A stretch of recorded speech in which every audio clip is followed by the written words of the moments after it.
I think that we are going to try to get started. Give people 1 sec to find their seats.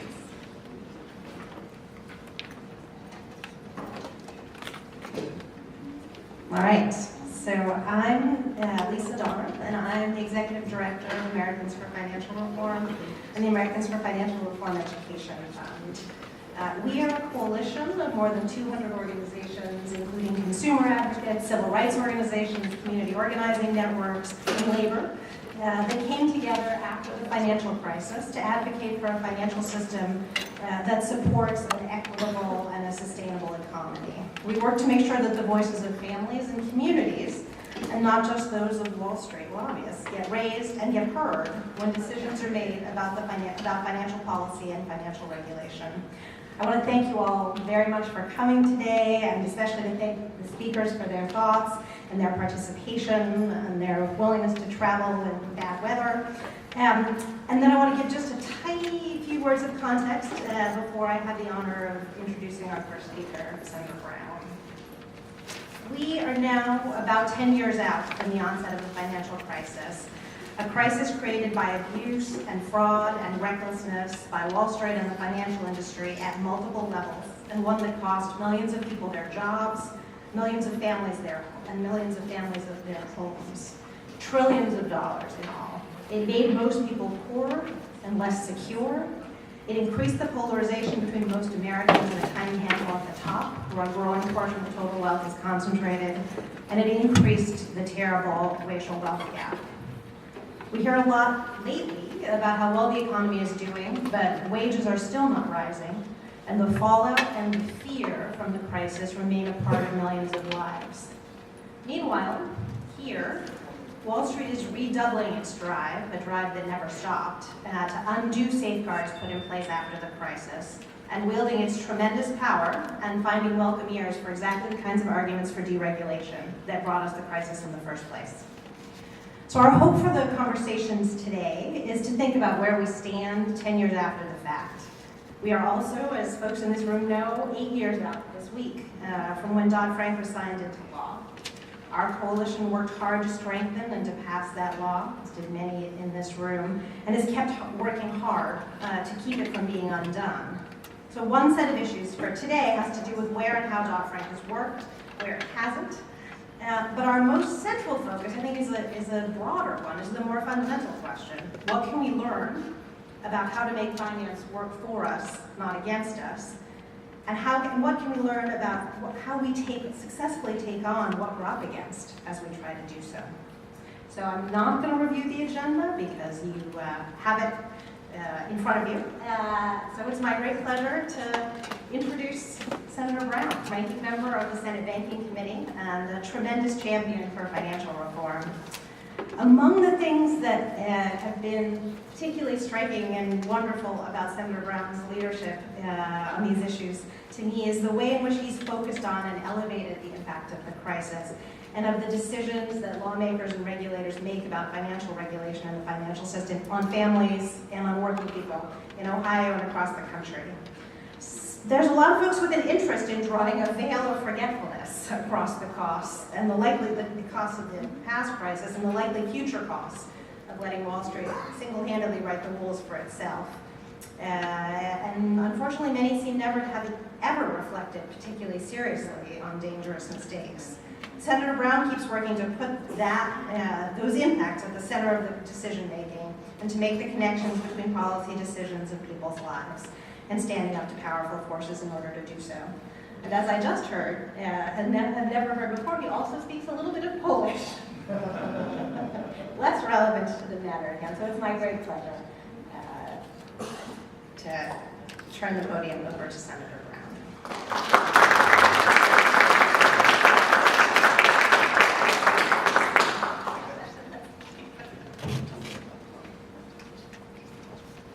Actually, my major in college was Russian studies, but I say don't tell people that part. Maybe you can tell people that part now. So, thank you. Thank you so much, Elise, for the work you do.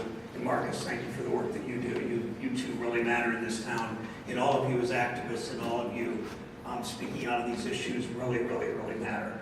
I was talking to a regulator yesterday, I was talking to Tom about this a moment ago, who said how important it is to continue to weigh in with the regulators, Trump regulators and pre-Trump regulators, keep weighing in because they listen to the public, they listen to elected officials.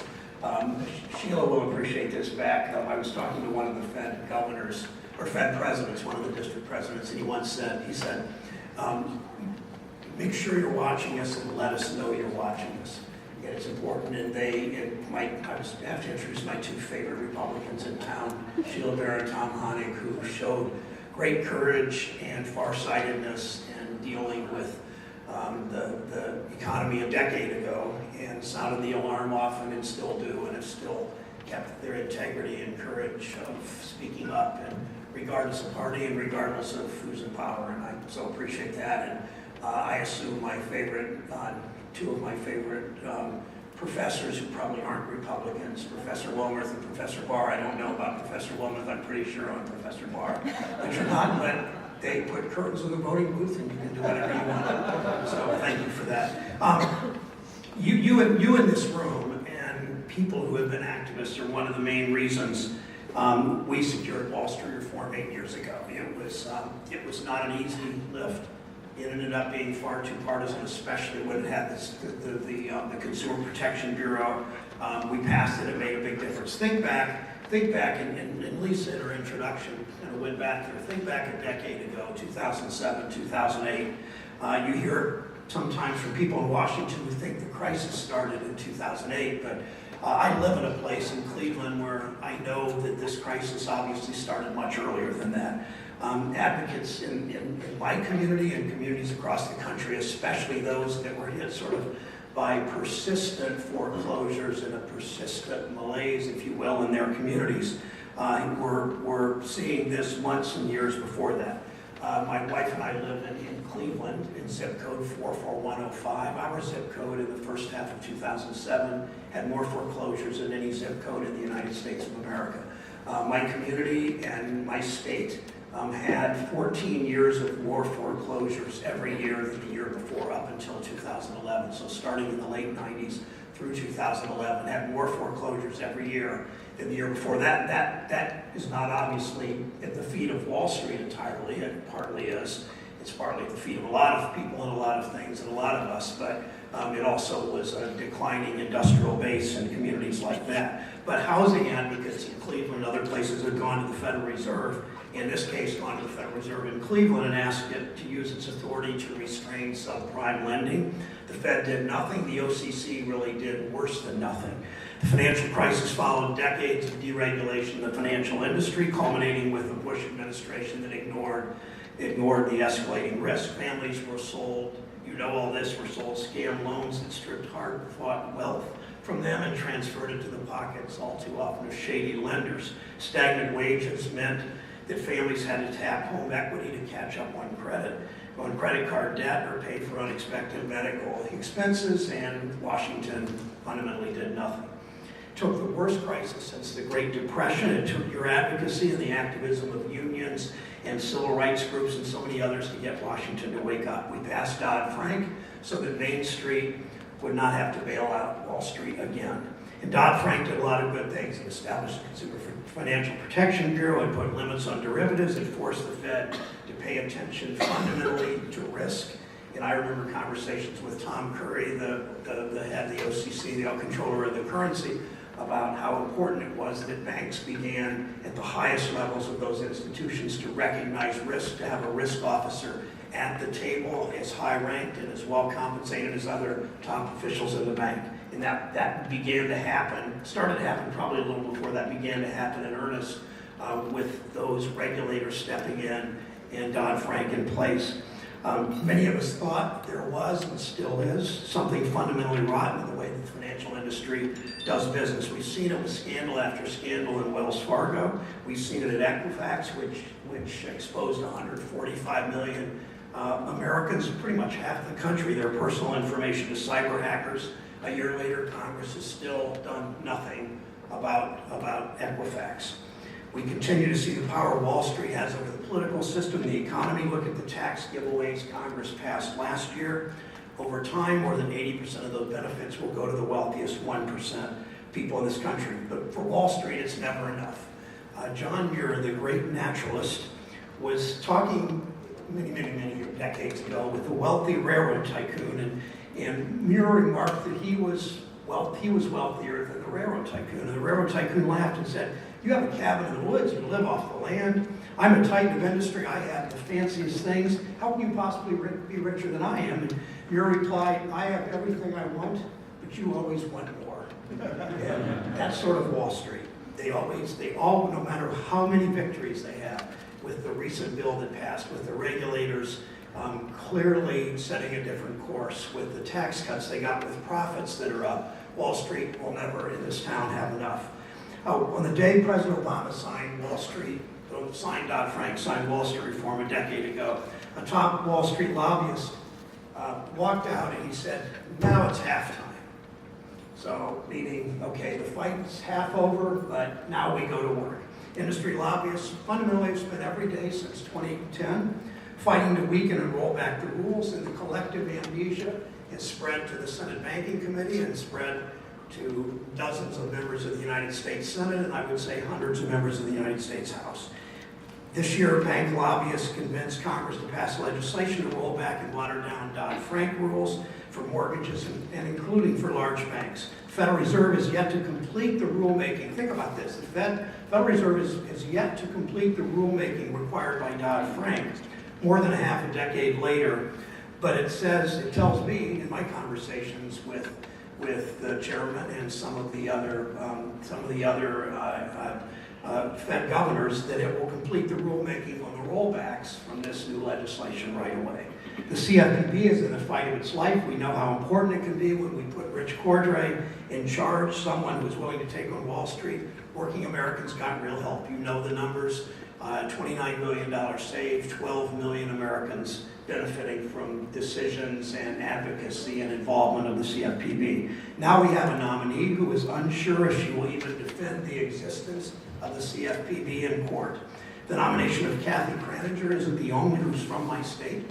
And interestingly, I guess, she was once almost 25 years ago, an intern for me, Kathy Kraninger. So it's going to be an interesting relationship, although it was a long time ago. She isn't the only nominee we need to be worried about. The administration fundamentally looks like a retreat for Wall Street executives. And what that means, I was speaking yesterday, and I'm going to talk out of school about this discussion. Speaking yesterday with Leo Brainerd, who is a Fed governor, and I was commenting to her. Within 18 months, she is the only non-Trump nominee, non-Trump selection on the Federal Reserve in a space of 18 months. And fundamentally, why is that? It's because for 2 years, the Senate Banking Committee simply, with Senator Shelby as the chairman, simply refused to confirm anybody.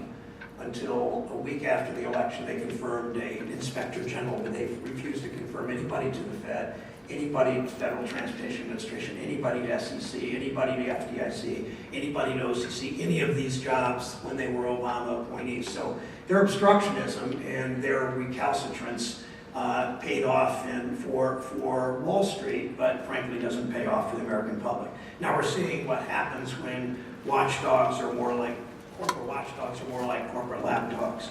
Wall Street rakes in tax breaks, and Wall Street and gets rule rollbacks, and Main Street is struggling.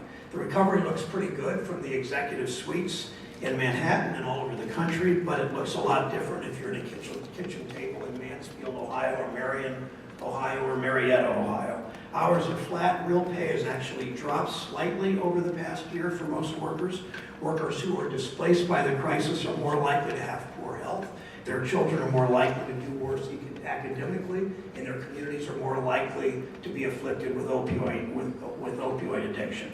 Studies suggest a correlation between the Great Recession and the opioid epidemic, with a rise in opioid abuse, especially higher in higher unemployment areas of the state. My state, more people die of opioid addiction in my state than any state in the country every single day. Over the last 2 years, on the average, 11 people have died every single day.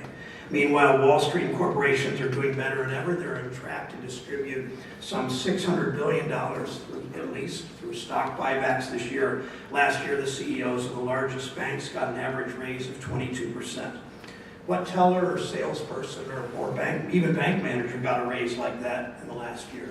I was at my high school, my 45th high school reunion a couple of years ago. I sat across the table from a woman whom I went to high school with, and in high school about 450 graduates.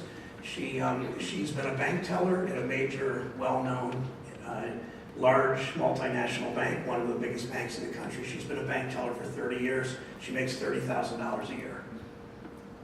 We need to fundamentally change how we think about the economy. We need to fundamentally change how we think about work. Our economy simply doesn't value the work the way that it did when Tom and Sheila and Professor Wilmarth and Michael were growing up. People in Ohio and around the country are working harder and longer than ever, but with less and less to show for it. Over the past 40 years, the link between productivity and wage increases has broken. Executive compensations are up. Profits are up. Productivity has mostly gone up through that period, yet workers' wages have stayed stagnant. Healthcare, housing, higher ed all get more and more expensive.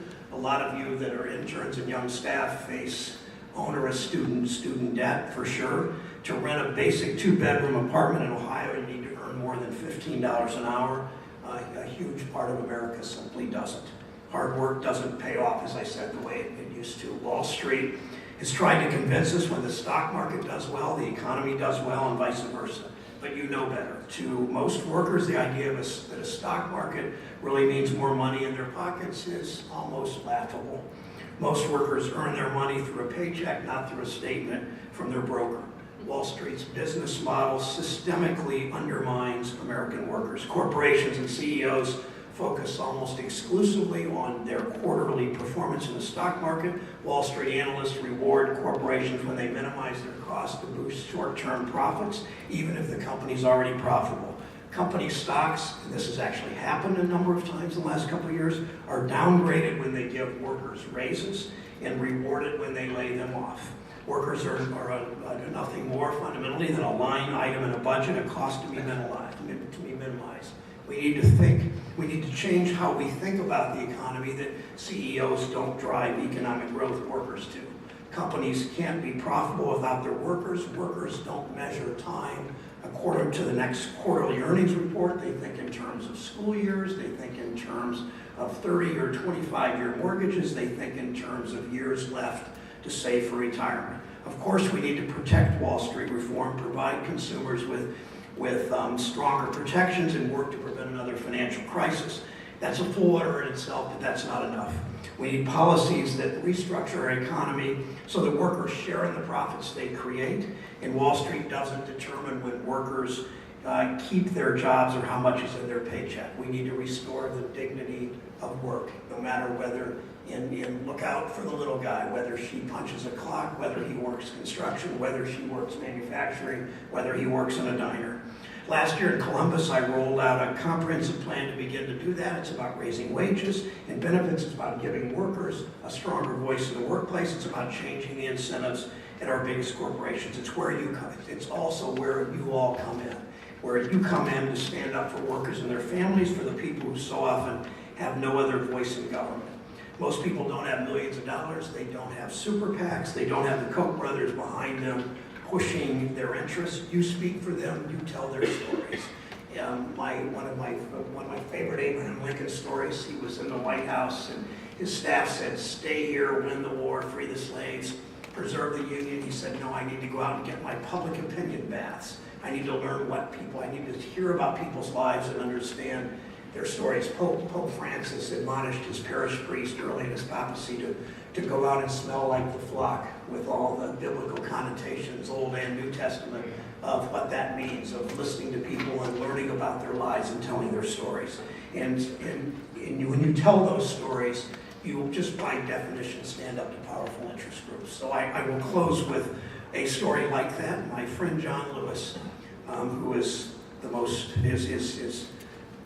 I don't really see many people in my line of work as heroes, but John Lewis is a hero to so many. And John, as you may know, is a House member from Atlanta, has been in the House now for more than 30 years. He was beaten up in the Civil Rights Movement more than any single person. He made a speech at the Lincoln Memorial behind you at the March on Washington in 1963. He was the youngest person to speak there, probably gave the most radical, far-reaching speech. And John and I were on a trip together. I was leader of a delegation. I mean, John was really the leader, but he was more John Lewis. Tim Scott and I were the leaders of a 100-member delegation of congressmen and women and senators to go to Selma to mark the 50th anniversary of the march across the Edmund Pettus Bridge. And John, on the way down, was telling Connie and me this story about a speech he gave this is remarkable itself, at the graduation at the University of Mississippi at Ole Miss. That John Lewis, when he spoke at the Lincoln Memorial, could never have imagined he'd be a graduation speaker at Ole Miss in 50 years, 47 or 8 years later. So John was speaking at Ole Miss, and he told this story. Now, John grew up on a chicken farm outside of Troy, Alabama, and he was born in 1940, and this was in the mid-50s, and he said, my parents and grandparents and I went into town one day, took the bus into town to get some supplies. And we got to the bus station, and I saw these signs. They said, the drinking fountains, colored only, whites only. And I saw these signs at restrooms, colored only, white only. And I said to my parents, John said, I don't understand, what does that mean? And his parents said, John, don't ask questions, don't make trouble. And that wasn't good enough. So he went to his grandparents. He said, Grandma, Grandpa, what does this mean? Whites only, colored only. And his grandparents said, John, don't ask questions, don't make trouble. So John, a couple of years later, went off to school. And when he was 17, he met Rosa Parks. And then when he was 18, he met Martin Luther King. And he said, I told them that story, and they said, no, John, ask questions, make trouble, make good, necessary trouble. And that's sort of what you all are. I mean, you are at a time in your lives, we need you. We need your activism. We need your involvement. We need you to make trouble. We need you to make good, necessary trouble. It's the way to change the debate. It's the way to fight for people that don't have a voice in this town. It's a way to move our country in a very different direction. And I ask you to be part of that. Thanks so much.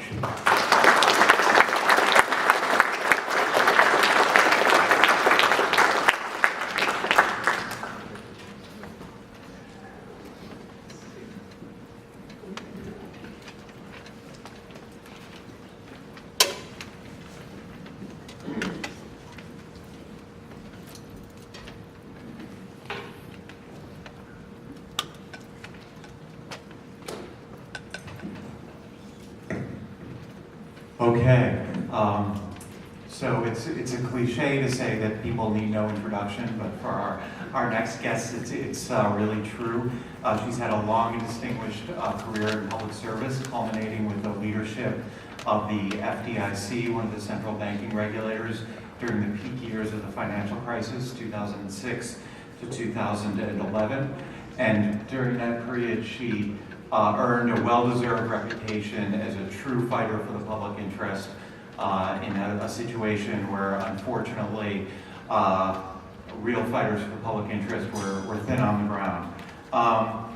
We're going to discuss today her experiences looking back 10 years to the financial crisis, but also what those experiences have to say about our situation today. And in doing these questions for her, I drew very heavily on this book, Bull by the Horns, which gives her memories of the financial crisis and the policy battles that were fought then.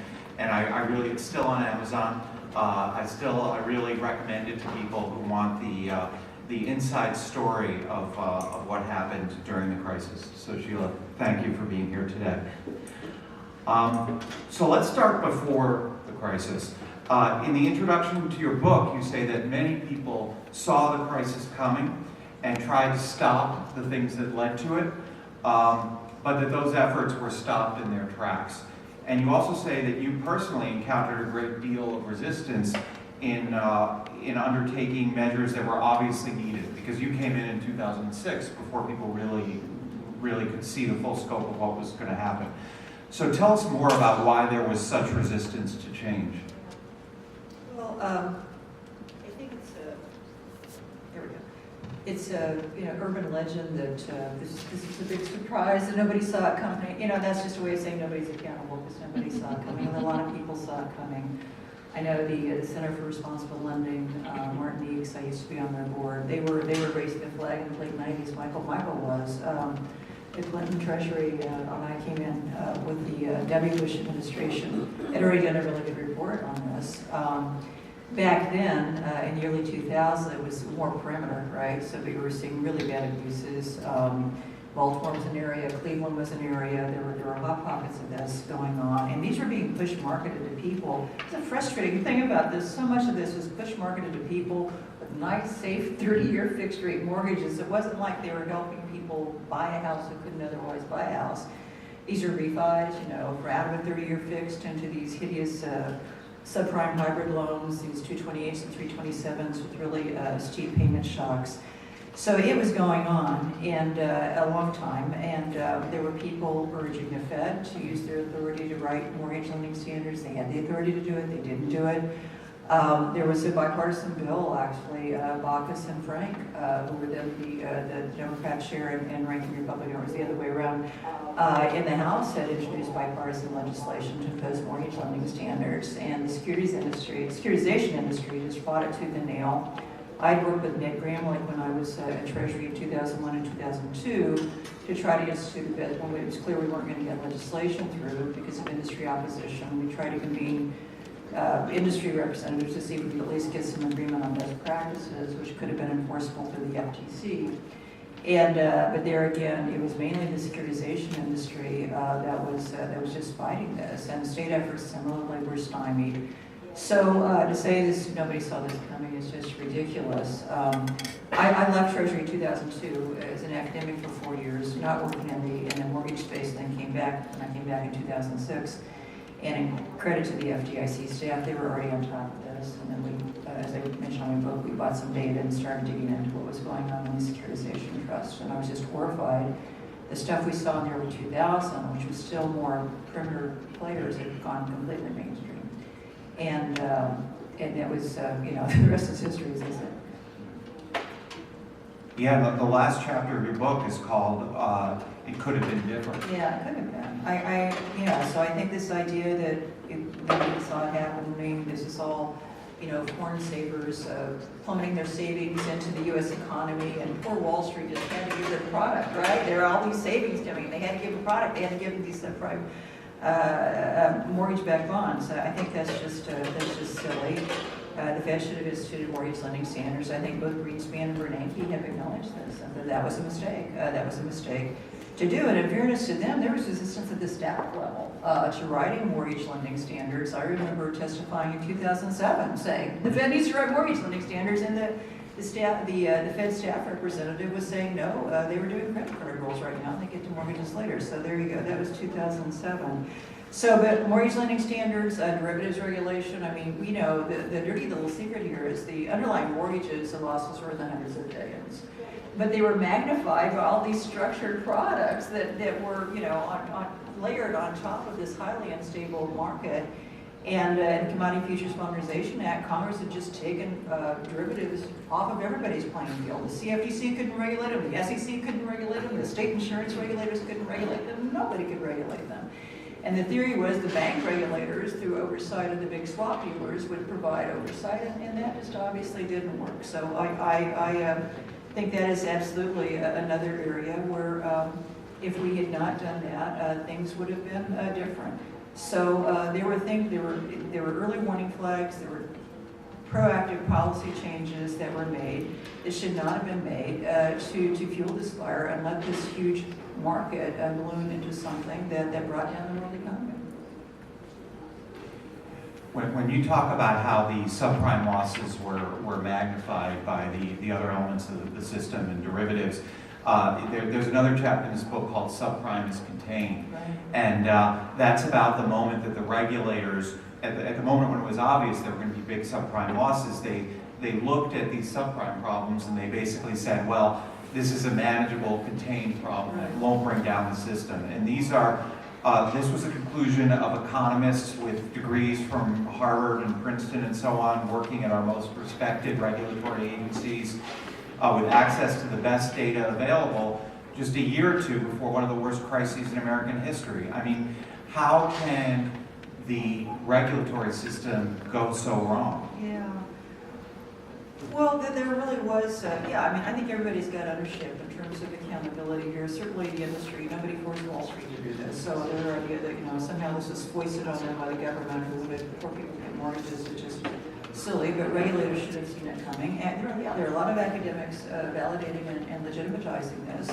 They were not objective, I think, better disclosure, and some universities have moved more in this direction, better disclosure of financial relationships with industry or, sources of grants or whatever. I think there was just so much money to be made and so much money supporting this narrative about how this was a good thing, not a bad thing. We're diffusing risk, we're expanding home ownership.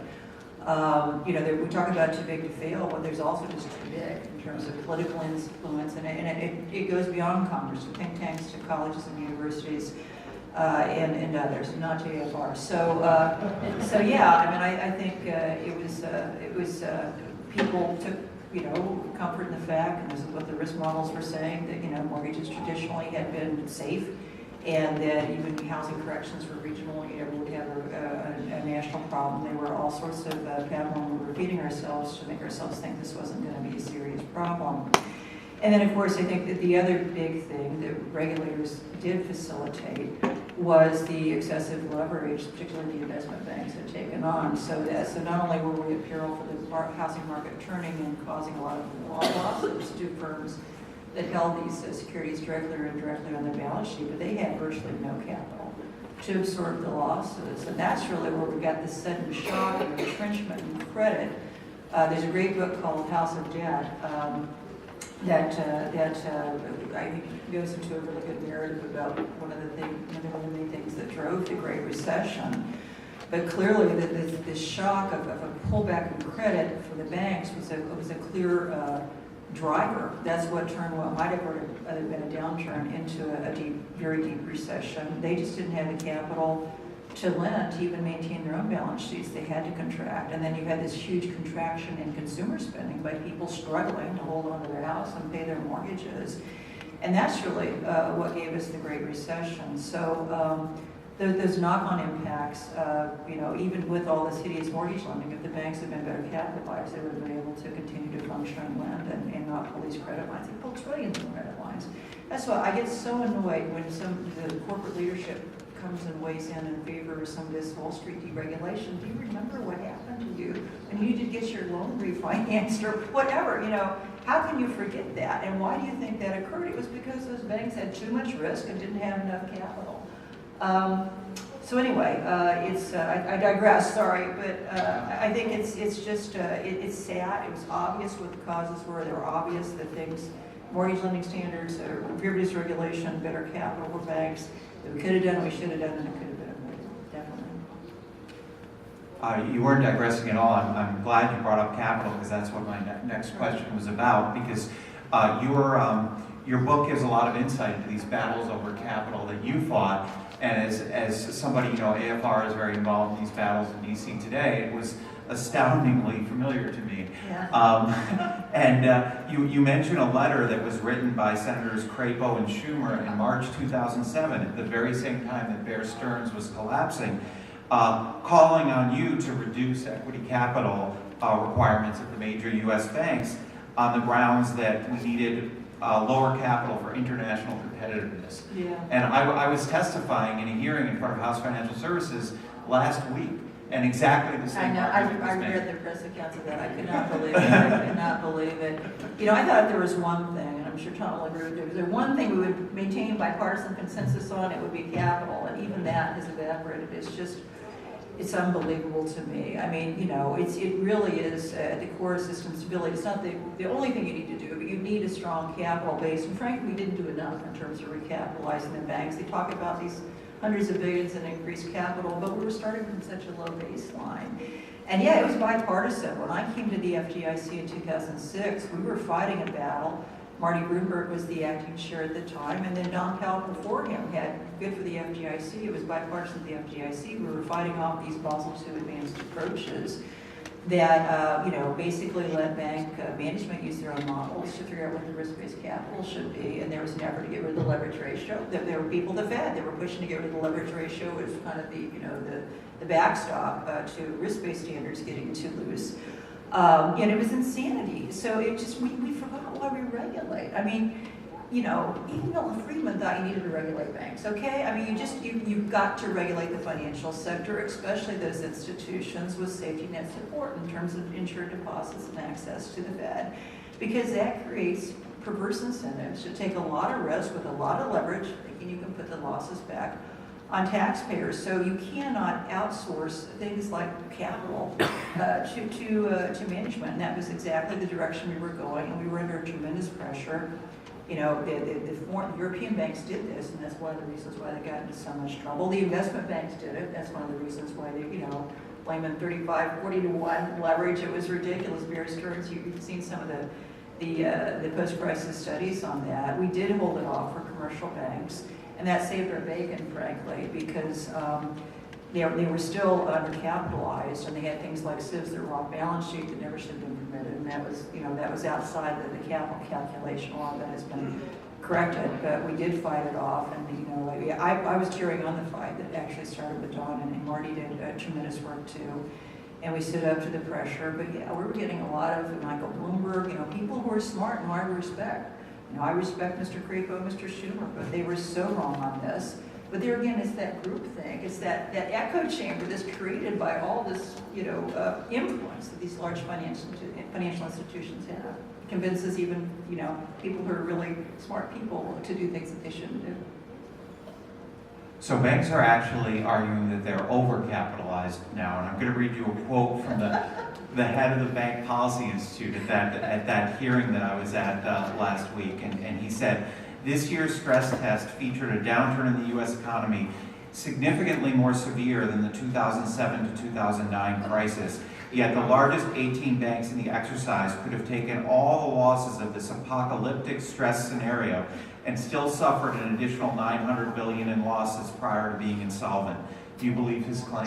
No.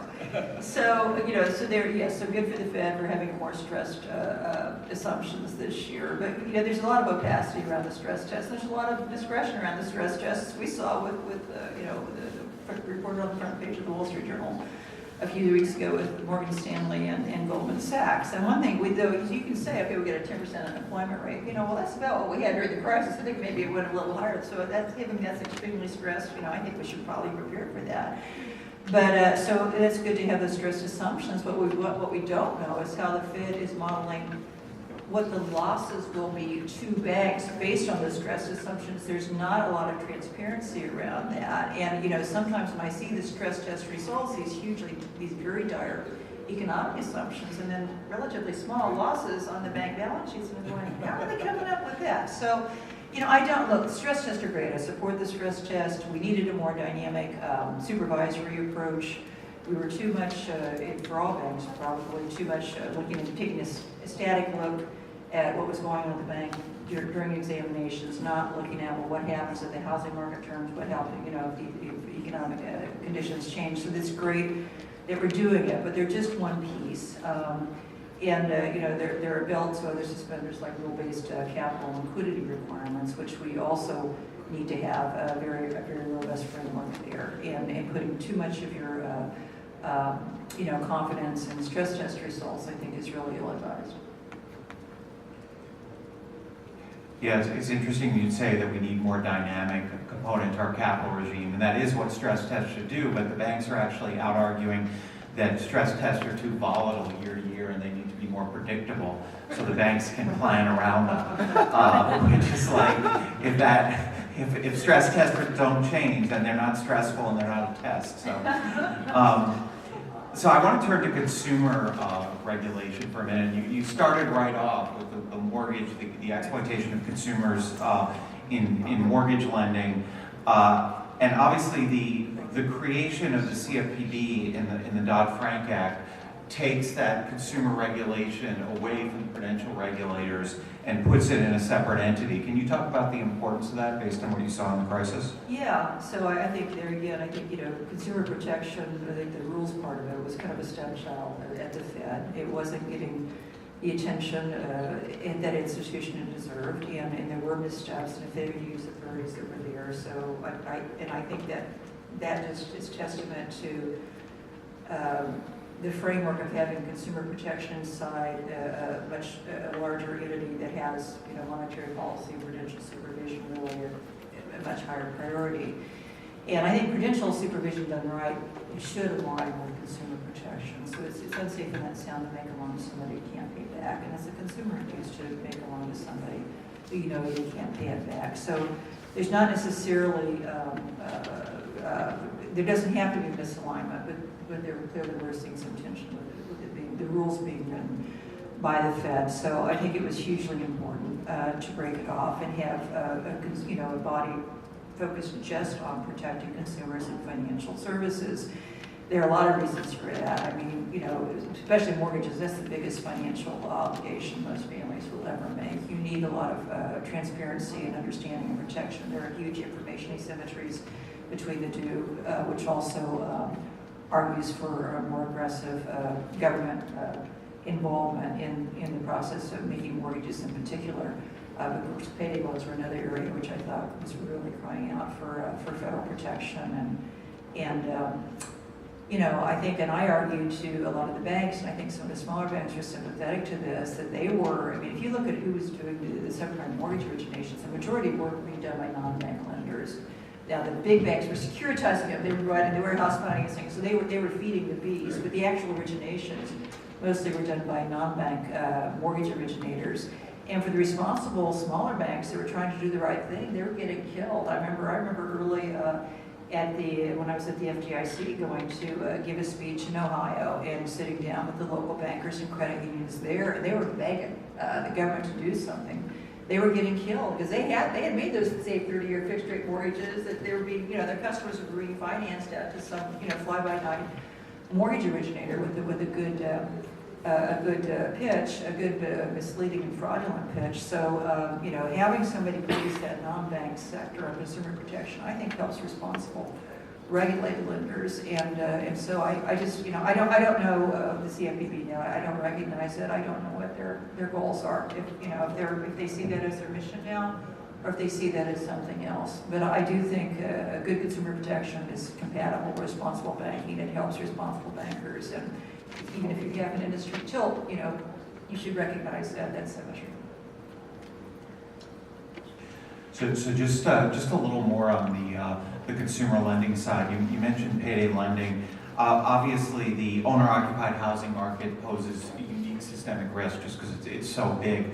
But what do you think about the general connection between consumer lending regulation and systemic risk across all the different areas, auto lending, student lending?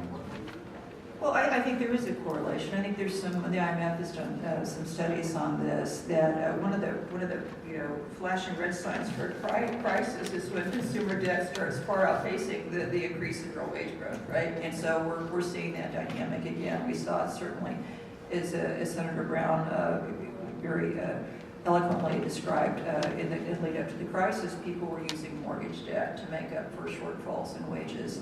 And so it's at a macroeconomic level, it's absolutely a predictor. And there, again, another reason why you need ability to repay standards, I think, really at the heart of it. But that means documenting income. Does that person have the income to pay that loan back? And, if we learned anything during the crisis, trying to stretch that, and, and then in the name of expanding credit availability, making a loan to someone we realistically will not be able to manage it, you don't do them any favors. But, a good ability to repay standards should help the economy stay in better sync in terms of the growth of consumer debt and growth of private wages. Okay, so I'd like to turn now to the bank bailouts during the crisis. And so much of this book is about the battles you fought to sort of address those bailouts and keep them, prevent them in cases where they weren't appropriate. We could spend an hour just talking about the multiple Citibank bailouts that you were involved with debating. And again, there's just too many things to list. This parade of different programs from the Federal Reserve, emergency assistance, loan guarantees, just on and on. Let me just ask you a blanket question to start with. Do you think the level and scope of assistance that the federal government gave to the financial sector was all necessary and appropriate? No, I don't. And I think, sometimes I felt like we were in a competition to see who could, give the most money to the big banks. It was, that wasn't, there weren't bad motives behind that, just people were scared. And so throw money at it. And I do think there was a little bit of too much panic thinking and not enough, taking a deep breath, well, what do we really need to do? And I tell the story of the debt guarantee program that we were asked to do. I was originally summoned over to a meeting in Hank Paulson's office, and we couldn't find out from Hank what the meeting was about. My chief of staff said, what? So I go over there, and Ben Bernanke's there. He's sitting on the couch, and then Tim Geithner's on the phone, right? So they've got the speakerphone on, and Tim's already on the line. And it's clear to me the three of them had already been talking before Sheila gets there. So I sit down, and they kind of look at me quite seriously and say, well, we just want you, the FDIC, to guarantee all the liabilities of the banking system. That's basically it, 14 trillion or what it was back then. I said, well, that's interesting. And I said, I said, well, let me think about that. I said, how do we credibly do that? We've got about 50 billion, in our deposit insurance fund. Oh, by the way, we're supposed to insure deposits. Nobody ever said we were going to protect all the liabilities that the banking system had issued. So they went through this thing and talked about, and they were right, that there was a lot of instability because the banks were so highly leveraged. They not only had they borrowed too much, they had borrowed very short term, right? So they couldn't roll their debt, and this was a problem. They were absolutely right. Spreads were widening if they could refinance at all. So this was a problem. Whether the FDIC guaranteeing all liabilities is the appropriate solution, though, was not something that I agreed with, and so they'd actually had a little script for me. So they thought I was going to do this. I don't know what they thought. Anyway, I told them, I want to go back and talk to the staff and the board. So that's exactly what I did, and we came up with a counter proposal, which was to guarantee expiring debt, right? And we're going to cap it at basically at what was expiring to allow them to roll what they had. But we're going to go any further than that. So that involved us taking, I think it was total about a 300 billion exposure, as opposed to a $14 trillion exposure. But that was all you needed to do. The problem was they couldn't roll their debt. So that was what we needed to do to fix the problem, not guarantee everything. And but guaranteeing all of it, if it had been viewed credibly by the market, and I question that, that would have been a huge windfall for everybody who owned bank debt. I mean, it was all trading at a discount, big boost right up to par again. And so, that was, why do I need to do that? Why does the FDIC need to do that with this $50 billion deposit insurance fund? So it is an example where I think pushing back, and with money market funds too, again, the original decision was unlimited guarantees for money market funds after the reserve fund broke the buck. And Hank Paulson talks about that in his book. I called him and I said, that giant sucking sound is uninsured deposits going out of banks and in money market funds if you do this. And he agreed, and they just hadn't thought about it because the decisions were so quickly. So what we agreed to do was whatever the money fund balance was at the close of that day was announced, that was what you were going to be guaranteed after that, but not anything higher. And that worked fine, that worked beautifully. But those are just two examples where I think we're at least, we got to be part of the conversation in those two areas, and we dialed things back in a way that stabilized the system, but we're not so overly generous. Yeah, it's been kind of amazing to me in some of these 10th anniversary events. There's been a lot of sort of self-congratulation about saving the economy, and I just think, there's any number of people, if you handed them $20 trillion to play with, that could save the economy. It's that's not really something to congratulate yourself about. And there's also the question of whether you really did save the economy, given the amount of suffering and unemployment that followed these decisions. And you really stood out among regulators for the consistency and force of the efforts you made to get emergency assistance beyond Wall Street to the ordinary Main Street victims of this crisis, especially homeowners. Do you believe the level of resources, care, and attention devoted by the federal government was in to providing assistance to those big firms was in proper proportion to the care and attention devoted to ordinary victims of the crisis? No, I don't. And we pioneered loan modification, systematic loan modifications. This getting rid of this one-by-one approach, which given the millions of troubled mortgages out there, was not going to work. And so we tried, and the Treasury expanded that with HAM. But we were still trying to work around principal reductions and use that as a last resort. And I just finally got to the point, and there's been press reporting on that. When the robo-signing, remember the robo-signing scandal, when it became apparent all these services were just, someone couldn't even prove they owned the mortgages. They were falsifying records and things, and there's huge liabilities. So I suggested, okay, let's agree. We won't prosecute anybody for this if they write everybody's, every delinquent mortgage down to current appraised value. Just write it down. Get it off. Take the loss, get it done. Let people sell their homes at appraised value if you get their mortgage down there so it's underwater. If there's any subsequent home price appreciation, that can be shared with the mortgage owner and the homeowner.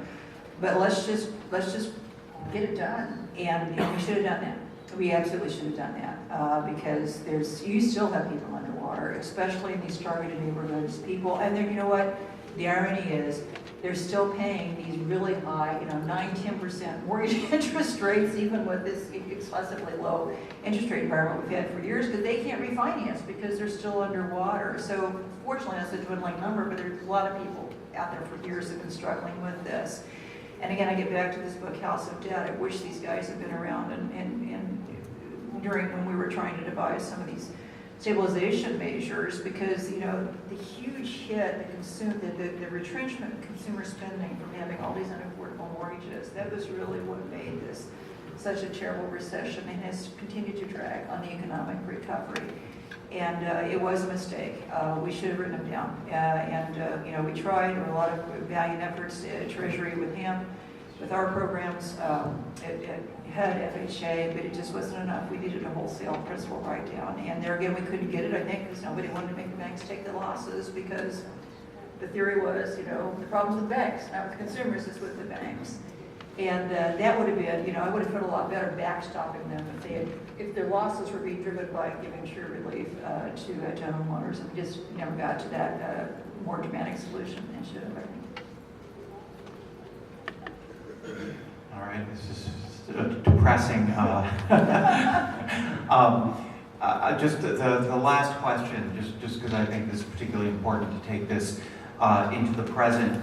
That the Dodd-Frank Act was really intended to create tools and make commitments so that there would never again be these kind of lopsided bailouts that create such terrible incentive problems and don't even necessarily get to helping the public. And there were some there are some very valuable tools in Dodd-Frank. At the same time, it does continue to permit a lot of these 13.3 emergency interventions by the Fed, and the resolution authority in Dodd-Frank is not pre-funded. That was a battle that you lost after a lot of effort. Do you think Dodd-Frank really does do enough to prevent these kind of bailouts and too big to fail, or where do you think that balance is?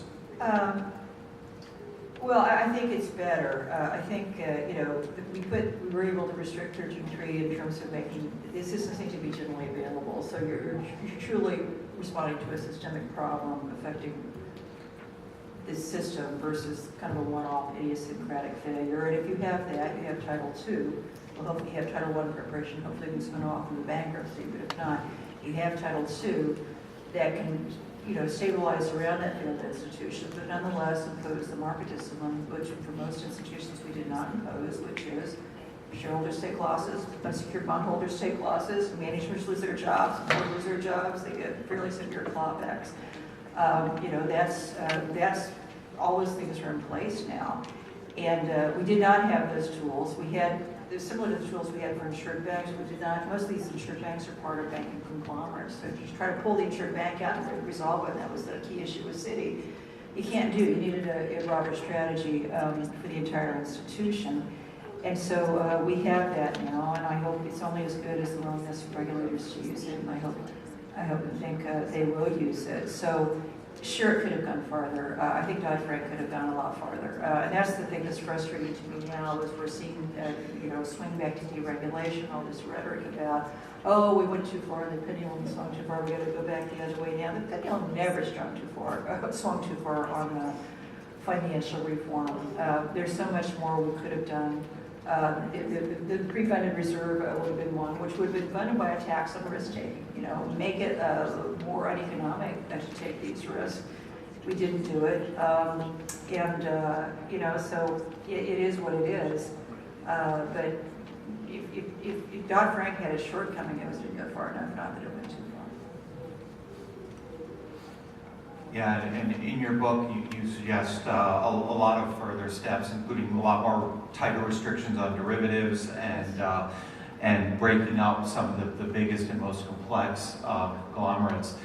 But we've got a very full program today. I could talk to Sheila for another couple hours and not exhaust some of these the things. And again, we refer folks to this book. But thank you so much. Oh, my pleasure.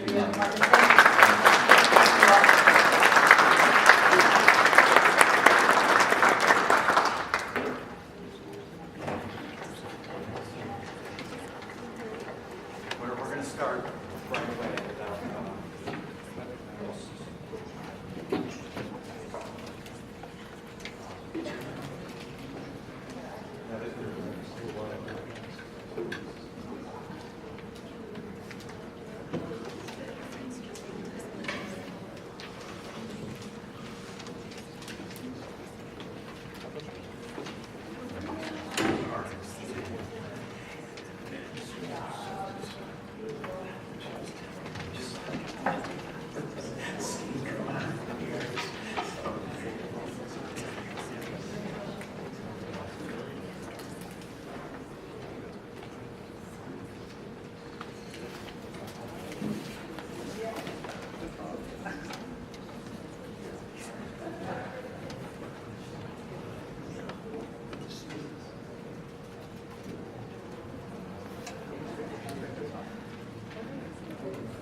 Okay, so in the beginning of my discussion with Sheila Bair, she said that a lot of people foresaw the crisis and saw it coming.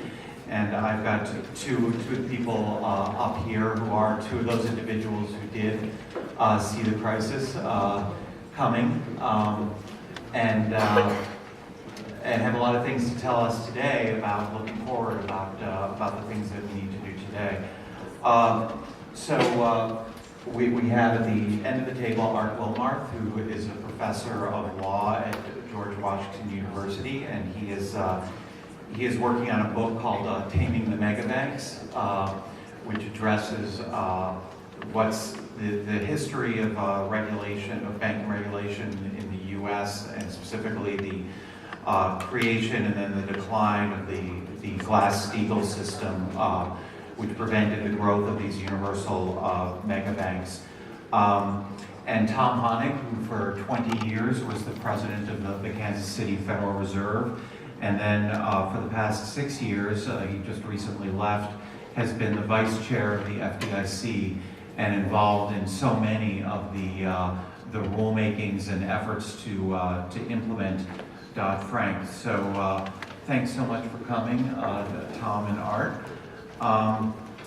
And just to start right in, Art, one way of looking at this book that you're writing, Taming the Megabanks, is that it tells the story of the rise of what you call the Big 18 financial conglomerates and their leadership role in a series of financial scandals and disasters that culminated in 2008. And you see these conglomerates as the latest example of a universal banking model that's just extremely dangerous for the financial system and the economy. So just a question to both of you. Do you see that the increased role of these giant universal banks was a major contributor to the 2008 crisis? Yes, I don't think there's any question that these are the central players. In fact, of the $1.5 trillion of losses that were suffered between the fall of 2007 and the spring of 2010, these 18 institutions accounted for about 65% of those losses, which showed that the concentration of risk was in these institutions. And when we talk about the big 18, the 4 largest U.S. banks, the 5 largest U.S. securities firms, which essentially were de facto universal banks. They had FDIC insured deposits through their thrifts and their industrial banks, and more importantly, they had shadow bank deposits. They had short-term runnable debt, payable at par on demand, which should have been prohibited by Section 21 of Glass-Steagall, which was still on the books, and the regulators never enforced Section 21. They could have prevented the growth of the shadow bank system through Section 21. So they had repos, they had money market mutual funds, payable at par, fixed NAVs of $1 per share, which the Treasury had to guarantee when they started to run. They had very short-term commercial paper that rolled over every few days. The Fed had to back that up. So you had those 5 institutions. Then you had 8 foreign universal banks that had major presences here in this country. And then you had AIG, which was a financial conglomerate in the disguise of an insurance company. Essentially, as Sheila explained, you had this layering on of complex securitized derivatives, which magnified and amplified the risks of debt that was already incredibly risky. So they tried to perform this alchemy, right? You take 100% of really risky mortgages and you put it into a securitized pool, and then you create tranched securities and you call 80% of them AAA, which to begin with is crazy, right? And then you say, well, I can't sell the 15% of the mezzanine because nobody really wants to buy those.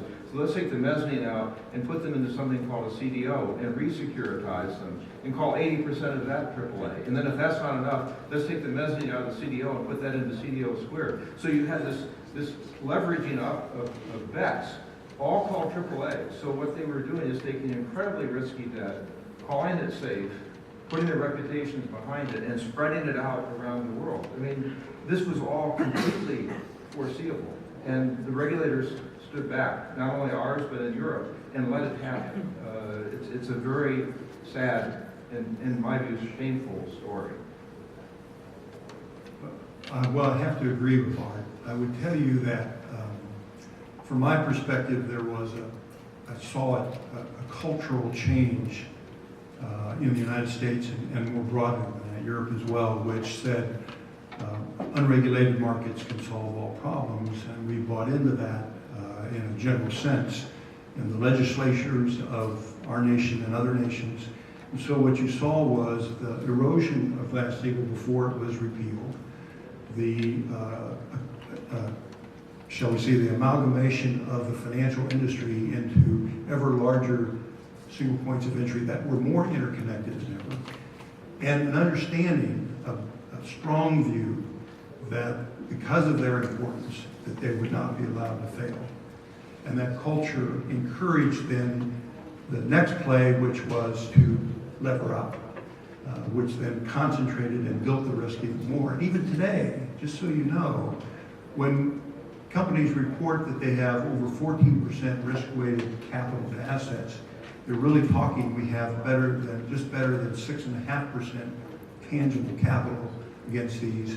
For all these billions of dollars, we have less than $1 trillion of real tangible capital to absorb the loss over this period. And so we built that up. We had the crisis when we had less than 3%. Today we have over 6%. And now we say we've doubled our capital, and that's good. So we buy into this culture that leverage is the solution. And the banking industry that used to be a source of liquidity became a demander of liquidity, and the central banks became, instead of the commercial banking industry, became the ultimate provider of liquidity, and I think continues so today. So it's a major issue that Art pointed out. Yeah, just when Tom said that we sort of bought a free market ideology, and obviously there are a lot of problems doing that when you have a sector that's subsidized and supported by the federal government. And just pointing out that, as Senator Brown said, Sheila, Bair, and Tom are his two favorite Republicans. It really shouldn't be a partisan issue that you need regulation of a publicly supported financial system, but unfortunately in Washington D.C. it sometimes seems to be. Right, can I add this? Because one of the issues about I believe in markets, but I believe in markets, not subsidized sectors, but in markets. And what we did is, as the Glass-Steagall was being undermined and eliminated, what we allowed was commercial banking, the largest commercial banking industry, with access to the discount window and with deposit insurance, to broaden their scope to investment banking activities that were prior to that not insured. So independent brokers and dealers couldn't survive that, large ones. So what you encouraged was then even more consolidation of the industry, subsidized, and became more subsidized, which then encouraged the further leverage. So it built upon itself, and those are the sorts of things that I think undermine markets and give us long-term detrimental effects on an economic system, and I think that's what we saw. You know, a lot of people talk about Glass-Steagall and the separation of banking from capital markets as a way of protecting banks from capital market risks. But if you look historically, an equally important motive has been to protect competitive capital markets from the incursion of huge pools of capital in the banking system. And could you guys talk a little bit about how the competitiveness of capital markets has been undermined by this new system? Well, you start, I mean, it's interesting, so I'll take a little disclosure here. I consider myself a Main Street Republican. So it's funny to see a lot of Republicans up here saying, we have a crazy system, which I call crony capitalism. It's not capitalism, it's crony capitalism. It's a heavily subsidized one-way bet. Heads they win, tails we lose. I mean, privatize the gains and subsidize losses. In my view, no Main Street Republican who believes in markets could support such a system. It's interesting that the head of the PCORA committee, which investigated the collapse of Wall Street during the 1920s, was a guy named Peter Norbeck. He was a Republican from South Dakota. And he hired Ferdinand PCORA and said, we need to go after this. So, I mean, there's sort of a tradition of I think, people who believe in free markets thinking this is not a system that makes sense. I mean, in the 1920s, when we had universal banks the first go around, it was the same thing because they mobilized deposits. They used their deposit base and their customer base to spread securities. They took very risky debt from all around the world, packaged it up, said, hey, this is National City, which was the predecessor of Citibank. This is Chase, which was the predecessor of JP Morgan Chase. We wouldn't steer you wrong. They sent salesmen around the country selling this stuff. And again, it blew up in a big way. So that, look at your deposit statement. How much do you get on your deposits? 0.00001, maybe 0.002. This is the cheapest money that you can get in the market today. And so imagine the banks can take all this money and leverage it into the capital markets. I mean, right then, any ordinary sort of market-funded lender or market-funded financer really can't compete very well with that. And so Tom is right, that the big securities firms tried to compete by going heavier into the runnable shadow deposit game. And then ultimately, after the crisis, we basically merged everyone together. So now we have all universal banks dominating the economy. We see in the banking system what we're also seeing in the technology system, frankly, sort of unassailable privilege, unassailable size, too big to fail status unquestionably. And this system is fundamentally unstable and to my mind has very little to do with anything called market discipline. I think the effect of allowing a subsidized portion of the financial industry to then get into the prior non-subsidized completely affected the capital markets and forced the homogenization of it and the concentration of risk. And I think its effects will be lasting. I worry that I don't want to get off the track too much, but Sheila was mentioning the living wills under Title I and so forth, and I worry that is a sleight of hand, because I don't think too big to fail has ended. The amount of assets that are concentrated in individual institutions are greater today than they were. The effect of an individual, an idiosyncratic failure, is to make it a systemic failure. It's unavoidable. No matter how you say you've deconnected them, people will know it. And if you say you have 6% of your assets funded by tangible capital, if you lose 3%, which is a fairly modest number given our experience, people will lose confidence in you. So we've homogenized, we've taken away the specialization, we've made idiosyncratic failures. You couldn't have a individual, one of those large institutions fail without it becoming a systemic failure. We can't hide that away by saying we now have stress tests and living wills. You need capital. You don't need 100% capital, I know that, but you need capital that says, I can absorb a shock. I hear often, investors have to have a return. Of course they do, but there's also an obligation from being an equity holder, and that is that you are the first absorber of the shock. And if you can't do that, and it's pushed back onto the taxpayer, then you're not filling the full purpose of the equity holder. And so there have been, history has shown us that you need more than 10% tangible capital. Studies have shown us that up to 15% is, and those aren't unreasonable numbers. That's still a very highly leveraged institution. And we shouldn't lose sight of that as we think about what's the long run gain. Not tomorrow's gain, but what's the long run gain in terms of our financial system and being the leader in the world. And on this thing of international competitiveness, I said you always win from a position of strength, not from a position of weakness in the long run. And that's shown today by the relative price of U.S. versus foreign, the ability to, as the counterparty, being the preferred counterparty. Those are things to remember, and they have long-term meaning for the U.S. I would add 3 data points. One is that before FDIC insurance, generally banks held 15% or more of capital. That was understood as a safe amount of capital to be holding. Second, when you look at what the big banks are arguing for today, they complain that they're not happy about the restrictions on 13.3, which in my mind are not that restrictive. But they say they want the Fed to be dealer and market maker of last resort. So you have a system now where if the system gets into trouble, the Fed immediately comes in and provides the liquidity, which is an enormous subsidy and completely nationalizes the markets. Then if we look at the resolution plan that the Fed has adopted, it's based on something called TLAC debt.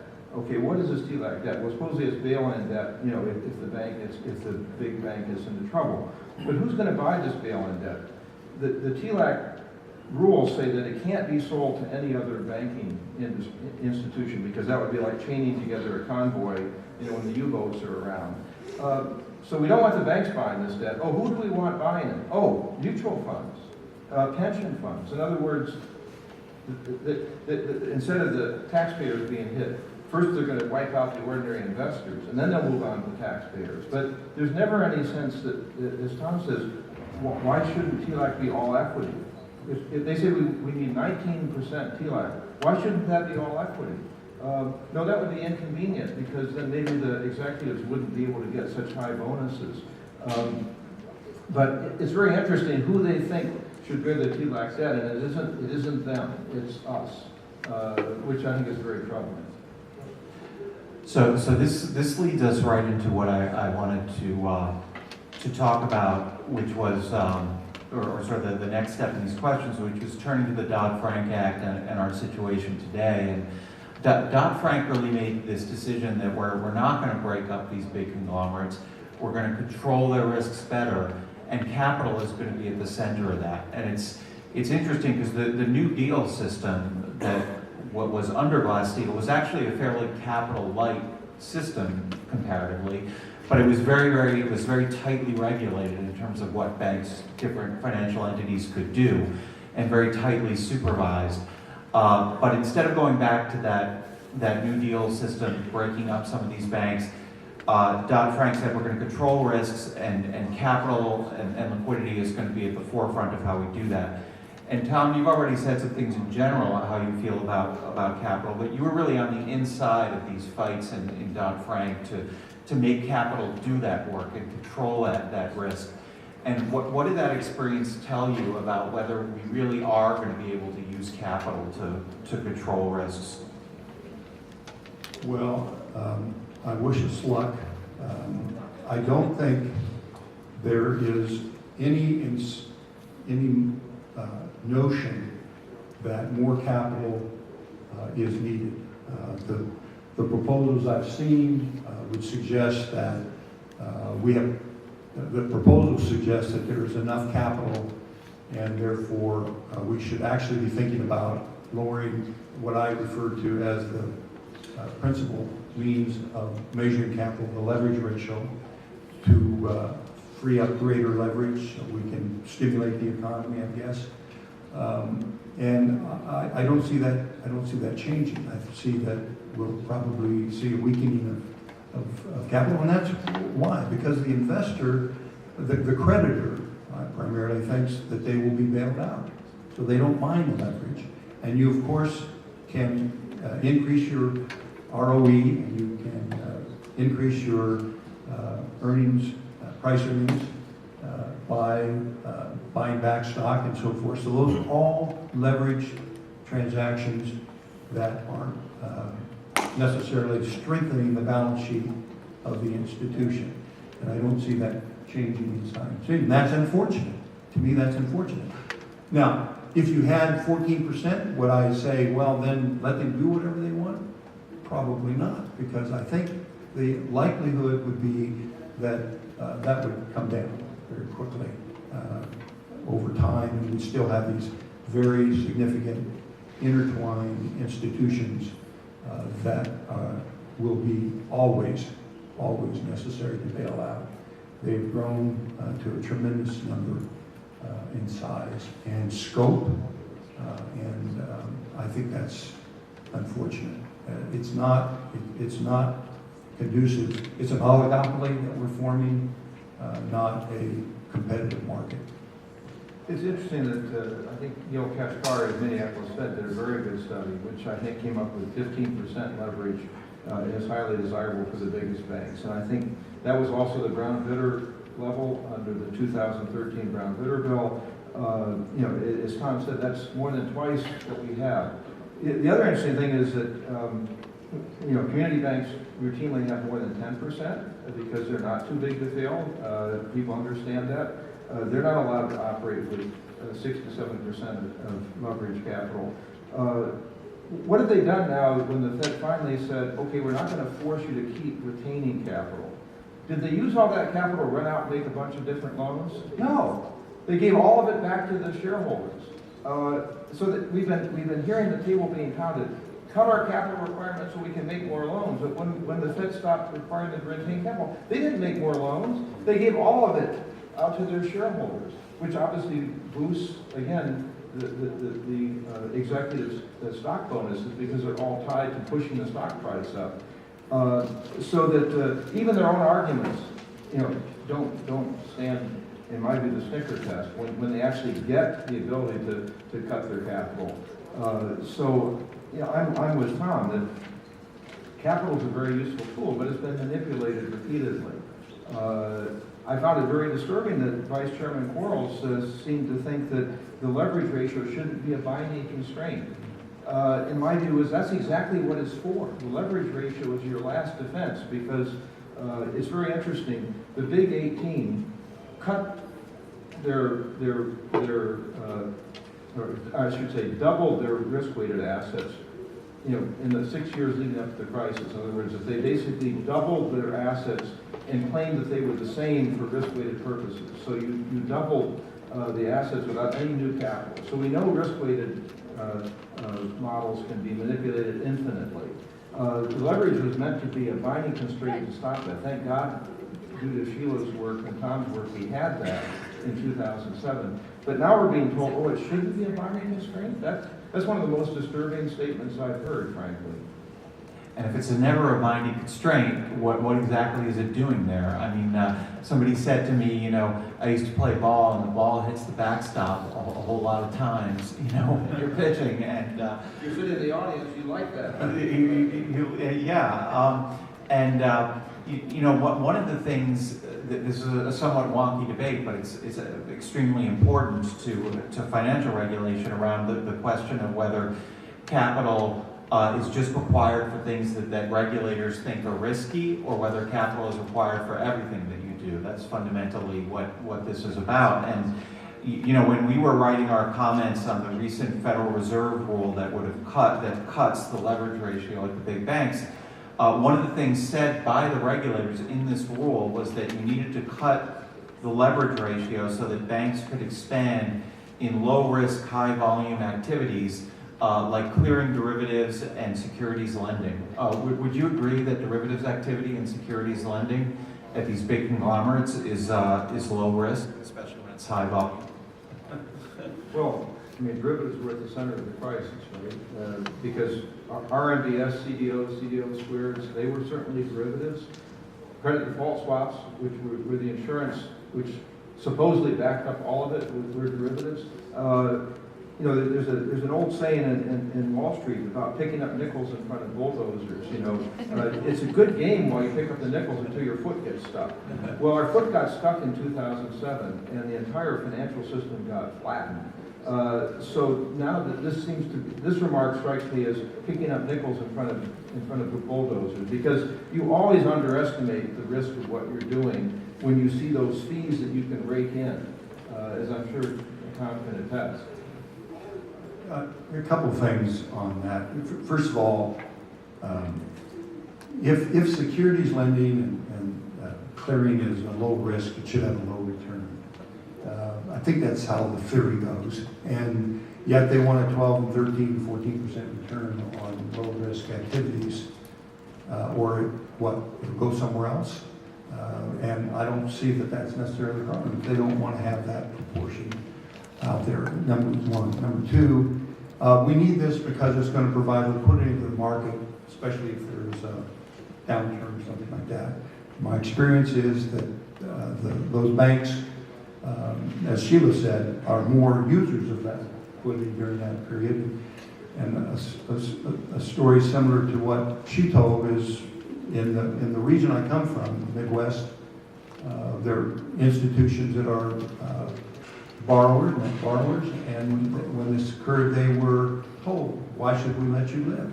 So because we need it ourselves, the credit gets cut and we go from there. So I think that's very important to remember. And finally, if it is low risk, why were two of the primary so-called low risk custody banks borrowing $60 to $90 billion per day during the crisis? That seems to me to be pretty risky. That you need to do that. So I think the leverage ratio says, here's what the leverage ratio says. It's not perfect, nothing is. But it says, all right, if like any business, I have an ownership pool that's going to be part of my funding and underwriting my activities. Now, as bank management, I have an obligation to allocate that pool towards the long run interest of the company I run. So I need to make loans, get returns. I need to have liquidity, so I'm going to have to put it in the lower risk. There'll be lower return on that. But on balance, this is the return I'm going to get for running my organization well and safely. It's not that I should be allowed to lever up to such an extent because I know the backstop is there, called the taxpayer, or called the FDIC, or called the Fed. That's not how it should be working. That is the systemic backstop, yes. but they should be solvent institutions. And I should have confidence that they're solvent institutions, and that this is a temporary liquidity issue. And if I have only 3% leverage, and I have 5% losses, I'm not solvent anymore. And that isn't really that hard an equation to solve, even in a crisis. One more historical note. AIG, half of its losses were from securities lending. People remember the credit default swap, but the other half was securities lending. So it didn't turn out to be a very low risk operation for them. Okay, so I'd like to turn to probably one of the really major systemic structural innovations in Dodd-Frank, which is the Volcker Rule. And the Volcker Rule, it's been called Glass-Steagall Light. It's actually pretty different than Glass-Steagall in that it does permit banks to continue to be involved in a range of trading activities like market making and underwriting in order to let banks help their customers with their capital markets needs. But it does ban proprietary trading.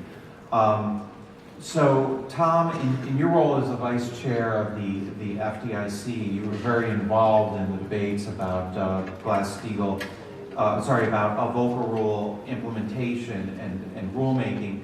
What do you think of how the Volcker Rule has been implemented, and is it living up to its billing as a Glass-Steagall Light?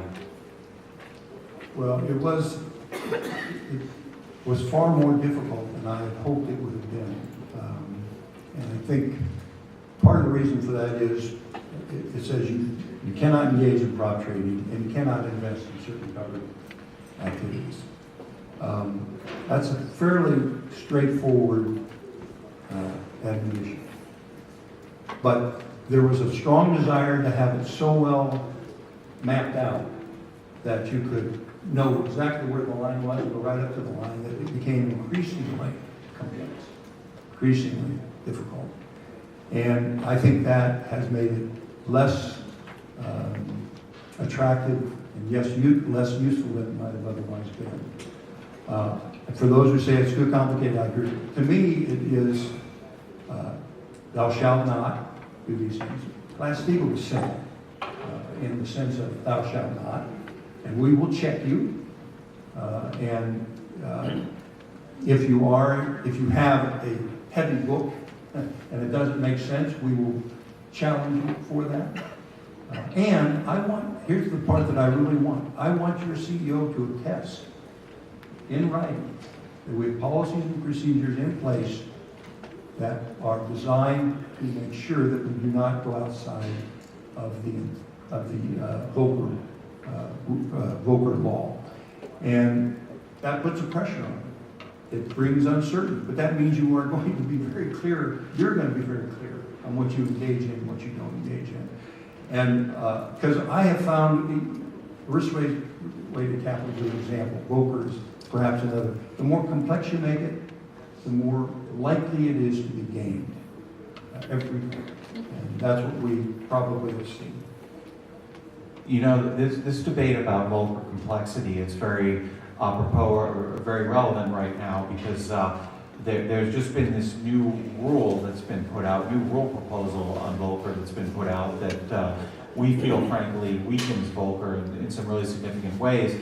And the excuse given for it is that Volcker is too complex and has to be made more simple. And I look at this 400-page proposal with 1,000 different questions, and I'm like, is this what being simple looks like? But I just want to push a little more on this issue of simplification. Do you think that a simpler Volcker rule would necessarily be weaker or less constraining on the banks? And does this simple complex thing line up with strong weak? Well, I think that obviously you have to have regulators who are willing and motivated to enforce the limitation. What we saw in Glass-Steagall was the regulators stopped enforcing Glass-Steagall and actually opened loopholes in Glass-Steagall, beginning in the 70s and then accelerating in the 80s and 90s. You can destroy a law by not enforcing it and by opening loopholes. And it would be highly unfortunate if that's the approach being taken. So clearly, if you empower your regulators to make judgments, to basically say, this looks like proprietary trading, and we're going to penalize you for having gone too close to the line. Because Tom is right. If you look at the original Volcker rule, it had like 1,000 safe harbors in it. Like, give us safe harbors so we can go right to the edge, and you can't penalize us. And of course, that's not good regulation. Good regulation should be, no, you're not supposed to go right to the edge of the cliff. You're supposed to stay at least 10 feet back. And if you go to the edge of the cliff, we're probably going to penalize you. I mean, but for me, this makes the argument, why we should really seriously think about going back to Glass-Steagall. Because Glass-Steagall's thought was, banks cannot be prudent lenders and impartial, objective advisors on investments if they have something to sell, whether it's debt securities, equity securities, what have you. Their lending is going to be distorted. Their investment advice to customers is going to be distorted. They're not going to fulfill their desired function, and they're going to be put at risk. You're going to put your payment system at risk. You're going to put your depositors at risk. So we need to establish a separation. Now, likewise, they said, we don't want capital markets behaving like banks either. They're not supposed to take deposit like runnable debt. We want our capital markets to be engines for long-term sustainable investment over a period of time. That was a good system, and what you see in that system is that when crises arose, if the securities markets were in trouble, as was true in 1987, in 1998, the banks could help out. If the banks are in trouble, as was true in the early 1990s, the securities firms could help out. You had a compartmentalized, resilient system with multiple possibilities for strength, and you didn't have a contagious system where problems in one sector would automatically go over to the other. You look at the system we have, and I think the question one has to ask is, could we handle and survive another financial crisis like the last one? And I think the answer has to be no. We undoubtedly have many, many fewer weapons than we had last time. Look at the Fed's balance sheet, look at where the interest rates are, look at where our debt is. And the Europeans have no tools at all. They're still hanging by their fingernails from the windowsill after the last crisis. So if we keep in place a system which we can predict with a fair amount of confidence is going to lead to another serious systemic crisis and is going to require another series of huge bailouts, why would we continue with such a system? One thing I want to point out is I understand and recognize that these are very complicated institutions. But that doesn't mean that the rule or the law has to be as complicated. My point is that the rule has to be simple, understandable, and enforceable. And I think if you're hedging for a customer, you can demonstrate that. If you're hedging a position, you can demonstrate that. If you are investing in a long shot, or you're investing in a hedge fund and pretending it's something else, if you are in an open position, it can be found, and examiners can sample and determine and challenge then the management for that. And if it's found to be a problem, have that conversation. But when it's so complicated that you have to have a degree in some special area to even begin to understand the rule that you're trying to enforce, then you are opening yourself up to abuse. And so simple, understandable, enforceable is kind of the mantra that I go with. Doesn't mean that I don't understand you're a complex institution. It means I understand you're a complex institution. And you've done a lot of work on how these institutions of this complexity might be supervised, and whether they're too complex to supervise, I think is an important question. But I got to say, from us in the public interest community, we're just having a tremendously difficult problem understanding even how Volcker is being implemented, whether it's being implemented. I mean, there haven't been any penalties really, except in one case at Deutsche Bank in over 4 years of Volcker now. There haven't been disclosures from the regulators about the details of what they're doing, and when you go to them, they say this is confidential supervisory information. So how can we, as people outside the system, just understand what the hell's going on in there? Well, you can't. I have advocated for greater disclosure for some time, and here's how I've described it. Let's say we have a major, let's say we, the supervisor, have a major issue with the bank. And legitimate. I mean, we've done our homework, here it is. So what we would require is, under the Volcker rule or anything else, that be disclosed, that there is this issue, and the bank can say, this is what the examiner is saying, here is how we're addressing it, or here's why we think it's not, but at least then you have a third party. These reports right now are so incomprehensible that I don't know that you can do that. But the fact is, even in the Deutsche, I think it's because they couldn't attest. And I think making sure they attest and making sure examiners are trained to look at this and pull it, and then have their facts straight, and then have greater disclosure would be would have a favorable effect. I'd like to add a point about supervision that Tom deserves a great deal of credit for, which is, in the late 1990s, under Alan Greenspan's leadership, they went to what was called risk-focused supervision. And Lev Menand has written an interesting article about this. I recommend it to everyone. And basically, they stopped going into banks and examining actual transactions. And they basically said, show us your risk policy, show us your risk management procedures. And we can check the box. Oh, they've got a good risk policy. They've got a good risk management procedure. Oh, they've got a reporting line up to somebody. So we can, and Greenspan said, we think we don't need to go in and actually examine transactions anymore. That's too intrusive, he said. And we have greater faith that they actually know more about their business than we do. And Tom has repeatedly come out and said, what examiners do transaction testing all the time at community banks. I used to represent community banks. I know they do that. Why aren't we doing transaction testing at the big banks? I've often wondered, do they go in and look at one CDO and one CDO squared at Citigroup? If you looked at one, I would have thought you said, what the heck is this? This is madness. And so Tom repeatedly said, we need to do transaction testing, and there has been a collective silence.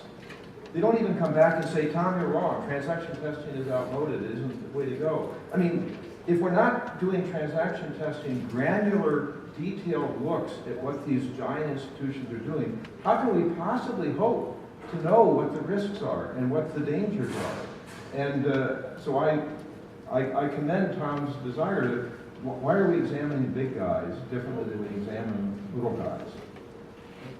And the other point of that is, the response often is to take an army to go in and do that. And my point is, sampling techniques do work. And like you say, I don't know if it's one, or maybe you should have pulled 10 or 20 or whatever it is, but you would have had a real sense that was in there if you're willing to then disclose it. So.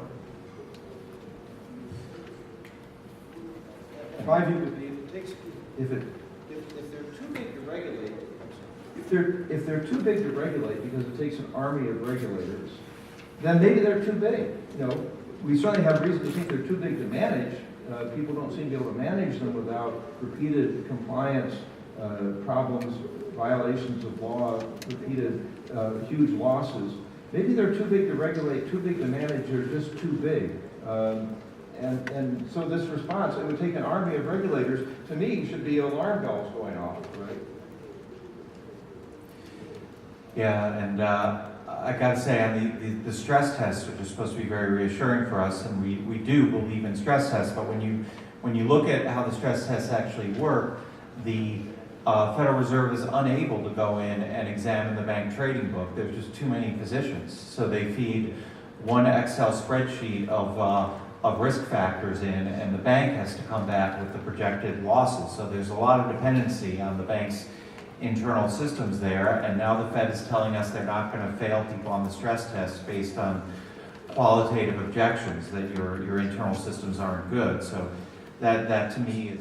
But what do you guys think looking forward? What are the lessons for us here in looking back to this New Deal system? And is it naive to think that we could get some of these strengths back? Well, it's interesting that, Glass-Steagall did not disappear by accident. It was a concentrated, focused, strategic 30-year campaign by the biggest institutions, beginning with Citibank, beginning with J.P. Morgan. They went after Glass-Steagall. They brought lawsuit after lawsuit. They got regulators to help them open loopholes. They fought those loopholes through the courts. The courts, under something called Chevron deference, deferred to the regulators. One of the first big decisions is very interesting. The Second Circuit Court of Appeals, when the Fed first allowed the big banks to securitize debt, the Second Circuit said in its opinion, this could be a Santayana situation where those who refuse to remember the past will be condemned to repeat it. So they quoted Santayana and they said, but Chevron ties our hands, we can't make that judgment, we have to defer to the regulators. And I'm thinking, oh my God, they saw it and they allowed it to happen. So securitization only happened through regulatory and judicial loopholes. It was prohibited under Glass-Steagall. Securitization should never have happened. Yes, it happened before Glass-Steagall, but only because of regulatory and judicial loopholes. Likewise, repos and commercial paper and money market funds promised dollar-for-dollar payment. Those should have been prohibited as deposits, right? I mean, the securities firm should not have been allowed to offer those. So we could have maintained that system if there had been the regulatory and political will to do so. The industry was fighting, of course, to tear it down. We don't know what would have happened if there had been regulatory and judicial enforcement. There was until 1970, and then it all changed in the 80s. But that system, even with all the loopholes, was much more resilient from the 70s to the 90s than the system that replaced it. We didn't have systemic financial crises. Yes, we had some recessions. Yes, we had some problems. But in other words, when you look at that system, it actually behaved and functioned so much better than the system we have now, which has been lurching from crisis to crisis, in my view, over the last 20 years. I think, number one, that it's unlikely that Glass-Steagall would be restored. I've talked about it for some time without another systemic event. Now, I would also point out that when we had it,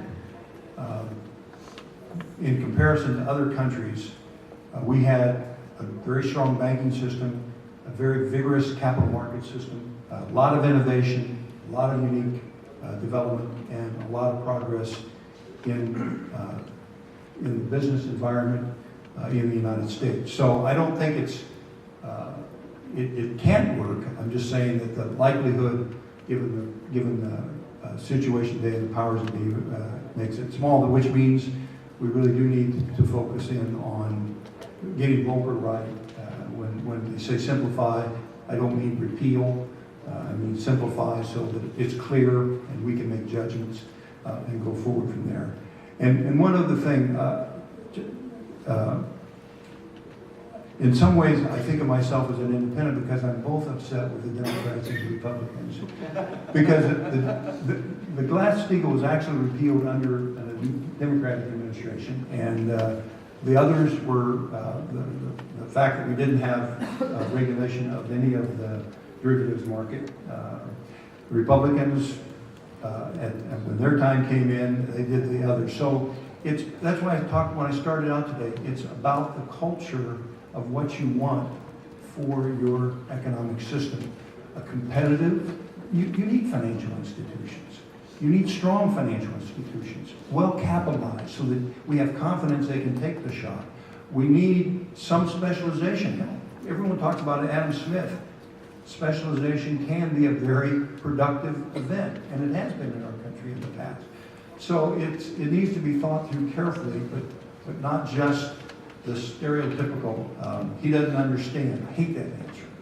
You don't understand. I'm saying, well, if I don't understand and you can't explain it to me, we have a problem. And that's what's going on today. I'm being told you just don't understand, or we need leverage to have the economy. Well, wait a minute. The economy has to be through the cycle. And if you have enough capital, we've learned that you can stay with your customer much more readily than if you don't have any capital. So that's what the goal should be, not destroy it, but to get it to where it functions as a market would want, and as it would serve the greatest outcomes for our economic system. So that's my point. Upton Sinclair once said, "It's very hard to make a person understand something when his whole way of life depends upon him not understanding it." And, what is one rule that didn't get done under Dodd-Frank and is nowhere on anybody's radar scope? The incentive compensation rule, preventing excessive risk-taking through bad incentive compensation. Never adopted, twice proposed, never adopted. The financial system is the biggest contributor to political campaigns and the biggest spender on lobbying. Isn't it surprising what we see as a result? I mean, there are so many dangers in this system. I think Tom and I and others understand it very well, but the other side, they have much to protect, unfortunately. Yeah, I often think that it's just an incomplete sentence. You don't understand means you don't understand how much money I make under this current system, and that I would lose some if you change it. All right, so thanks so much to Tom and Art.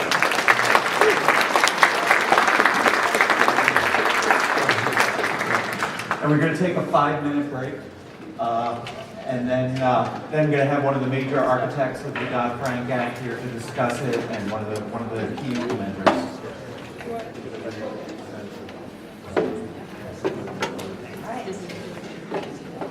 Okay. Thanks again to the previous set of panelists, and I'm looking forward to this conversation. And we are trying to make the room a tiny bit warmer, also. We'll see if that happens. So we have the pleasure now of a conversation with Sarah Raskin and with Michael Barr. Sarah is right now the Rubenstein Fellow at Duke University, but she was the Deputy Secretary of the Treasury from 2014 until the end of the Obama administration. Before that, she was a Federal Reserve Board governor, and before that, the Maryland Commissioner of Financial Regulation. Michael is, among other things, I'm going to leave off a lot of titles, the Dean of Public Policy at the University of Michigan and Professor of Law at the University of Michigan Law School. And in the early days of the Obama administration, he was Assistant Secretary of the Treasury for Financial Institutions.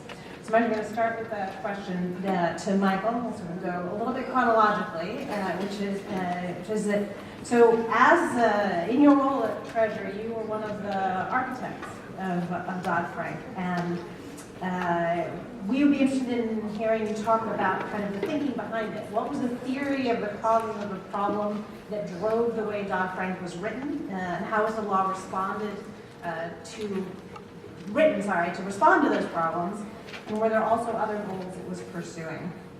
Well, thank you, Lisa, and thank you all for being here, and to AFR for inviting me. And since I have my people in the audience, let me just say, go Blue.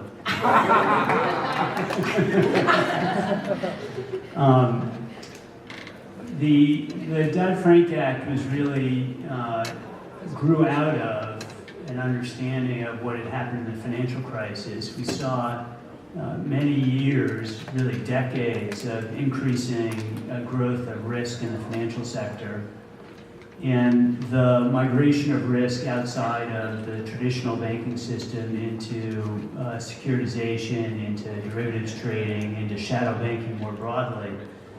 And as that risk was increasing, the financial system became even less resilient to that risk. And one primary channel that you've heard a lot about already is through the reduction in equity capital. So a significant buildup in risk in the system, a change in risk in the system spread throughout finance, and a reduction in the capacity of the system to absorb that risk. So that was going on the safety and soundness side.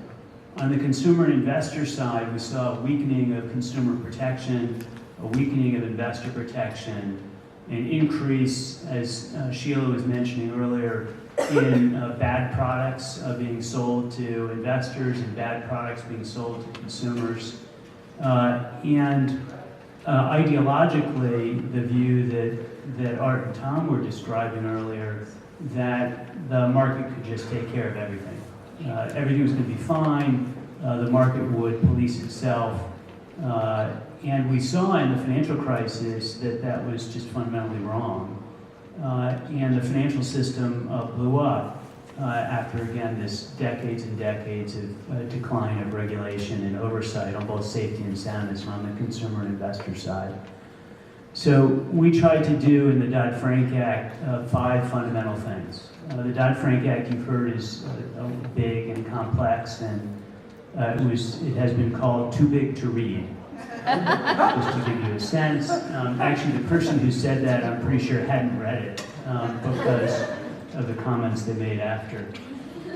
But we tried to do 5 fundamental things in the Dodd-Frank Act, and I'm just going to explain them at a very high level. The first fundamental thing we tried to do was to make the financial system more resilient. We did that with, you can think of horizontal buffers in the system, like the cushioning in the system. Capital is an essential element of that, making sure that if firms get into trouble, there's a bigger cushion before they fail. And also vertical buffers in the system, trying to slow down the transmission of risk across the financial sector. You can think of the Volcker Rule as an important example of that kind of structural separation. Counterparty credit limits is another kind of classic example of that. There are many others. So the first big category is making the system more resilient as a whole, strengthening supervision and oversight. The second big thing we tried to do was deal with the problem of the regulatory perimeter.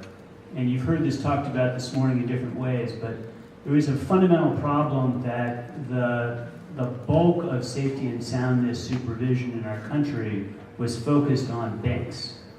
That was too weak. That's why we did the first part. But it was much better than for the rest of the system, what people now call the shadow banking system. Basically, the rest of the financial system replicated the fragility of banking in the 1920s throughout our economy.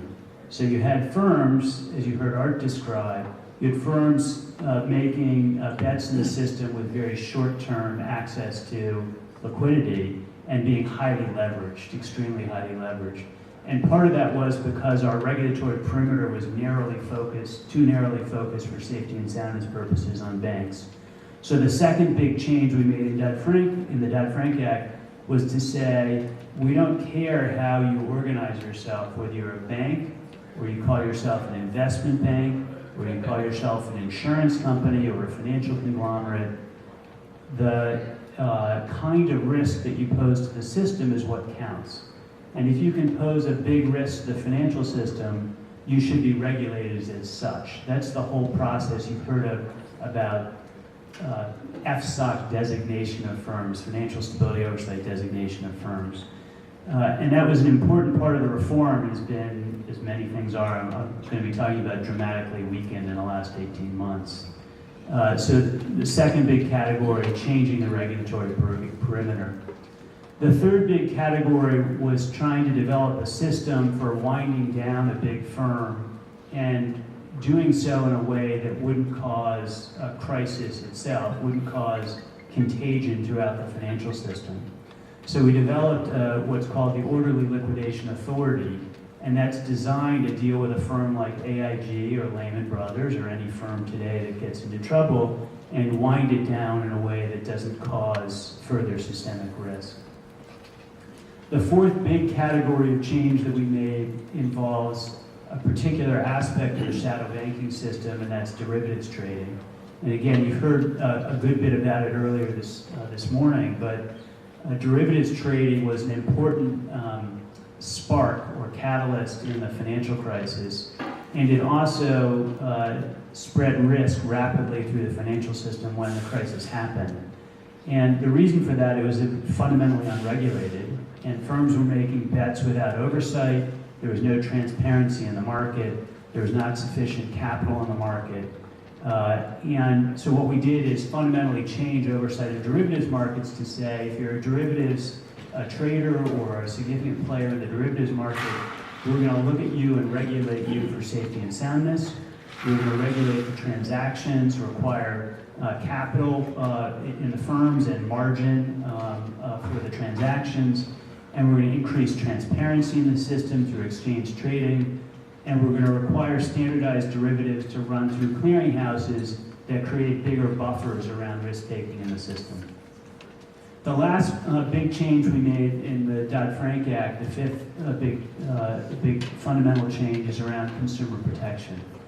And there we designed and created a Consumer Financial Protection Bureau with the idea of having an agency at the federal level that was going to look out for the interests of American households and businesses and prevent the kind of horrible practices that had happened before, and to do that in a way that was market-wide. The idea was for it to cover banks and non-banks alike. Didn't matter whether you're a payday lender or a big bank or anything in between. You were going to get covered by the act. Now, in the details, the market-wide coverage didn't fully happen, but that was the basic concept. And to bring together in that entity supervision, enforcement, and rule writing, to have all the tools available to make sure that the bad practices leading up to the crisis didn't happen again. So those are the five big changes that we made in Dodd-Frank. Thanks, Michael. Sarah, anything you want to add there on that big picture? Sure. So, excellent, description, summary of what it was. Now, for all it wasn't everything, and it required implementation. So everything that Michael describes actually needed to be implemented. And so how was it implemented, and what did that process look like? First of all, let me say before I get to the implementation piece, what it didn't contain, okay, which we look back at. Now, first of all, it didn't contain anything regarding accountability, right? So, as it's famously said, nobody went to jail. So, interestingly enough, this was a feature that I know had been contemplated at the time, but there was not a lot, if any, accountability that was built into the response to the financial crisis. Why does that matter, by the way? Well, it matters because there is a sense within the public that some trust was broken here, that there was, in essence, a loss in confidence that made it very difficult for people to have faith in the system. Without faith in the system, that arguably kept the response to the crisis from happening in a quicker way. So in other words, it took a long time to get macroeconomic growth back to a path that looked anywhere near what it looked like prior to the crisis. And some would argue that it was that loss of trust, that loss of confidence. So accountability was a piece that was not part of the Dodd-Frank Act and the general response, the overall response to the crisis. The other feature I would note is that there were not a lot of structural changes. We talked in the prior panels, talked a bit about the Volcker Rule, which was considered one of the more structural pieces of the response to the financial crisis. But when you think of other parts of other potential responses that could have been made structurally, breaking up the banks, for example, or issues having to do with a repeal of Glass-Steagall, those sorts, or a reimposition of Glass-Steagall, those kinds of structural pieces are not the hallmark of the response to the financial crisis. Now, to implementation. So for everything that the response did imagine, it all needed to be implemented. And the implementation was something that was actually quite a challenge, because the regulatory apparatus wasn't changed that much. Of course, OTS was eliminated, but there was the creation of a new bureau, the CFPB. And all the provisions that Michael described needed to be implemented by somebody. They weren't self-executing, a lot of them. They needed implementation. And so that implementation, which I know we'll talk a little bit more about, was a huge deal. Art pointed out in the prior panel that Dodd-Frank hasn't even been fully implemented to this day, right? It's in the midst of being dismantled, but it hadn't even been fully implemented. The implementation piece was really a colossal set of efforts. Yeah, thanks. So that Whoops. That is the next thing I wanted to ask about, and exactly as you described, Dodd-Frank. I mean, any complicated law requires implementation, but I think Dodd-Frank can fairly be characterized as having pretty deliberately put a lot on the table of the regulators to figure out what it would really mean in writing those rules. So I kind of have a two-part question about that, but the first part is just if you would talk a little about the places you thought that implementation sort of went the best and was most effective, and some of the important places it fell short, and a little bit about why and what we might learn from that about how to end up with stronger implementation in the future. So yeah, we can both give our views on that. The Dodd-Frank Act put in place a series of time frames. So all the provisions that Michael describes had a certain amount of time to be implemented and had a certain regulatory agency that was tasked with that job. Well, after Dodd-Frank was signed, the locus of activity shifted immediately into the various regulatory bodies. So all the lobbying that was occurring on the Hill and the Treasury to actually create Dodd-Frank, once it was signed, that had been signed. The law, the intent had been articulated. The implementation, though, was the chance for all of the people who had lost their balance in crafting certain provisions to shift their focus into the agency. So the lobbying and attention then shifted in a dramatic way into the FDIC. The OCC remained still at Treasury, the Fed, and even CFTC, SEC. There were all the places that had the implementation responsibility. So in some respects, the implementation went very smoothly. Okay, so if the date was set in such a way that it was still pretty early, and there was a date. Now, some provisions, like the one Art mentioned earlier on incentive comp, I don't think it had a date, did it? It had two proposals, never adopted. Never a date. So if there wasn't a date, you can imagine what would happen. It would just slip, okay, and nothing would occur. Okay, but if there was a date, and this is like for, drafters of the future, no, dates are important if you want something implemented. If there was a date, and it was a date close in time to people's, memory of why this provision was in there, it would actually there was a better chance that it would get implemented. The other thing that I think eased implementation was when an agency did it alone. Now, of course, what we wanted to see was agencies coordinate, because the worst thing one of the bad things that you could have is a fragmented system. We have a fragmented regulatory system, but we did want single rules coming out of the consolidated group of agencies. Well, that requires them to coordinate. Well, the coordination, as you can imagine, was it was always a difficult effort. And lobbyists who did not like what some of these provisions looked like took advantage of the fact that they could sow discontent within different agencies so as to slow things down, water them down, plod things through at a slower pace. So this is a hard one because, of course, you want coordination, but to be honest, to Lisa's question, it is something that I think made it a little bit harder. Right, that's helpful. Thanks.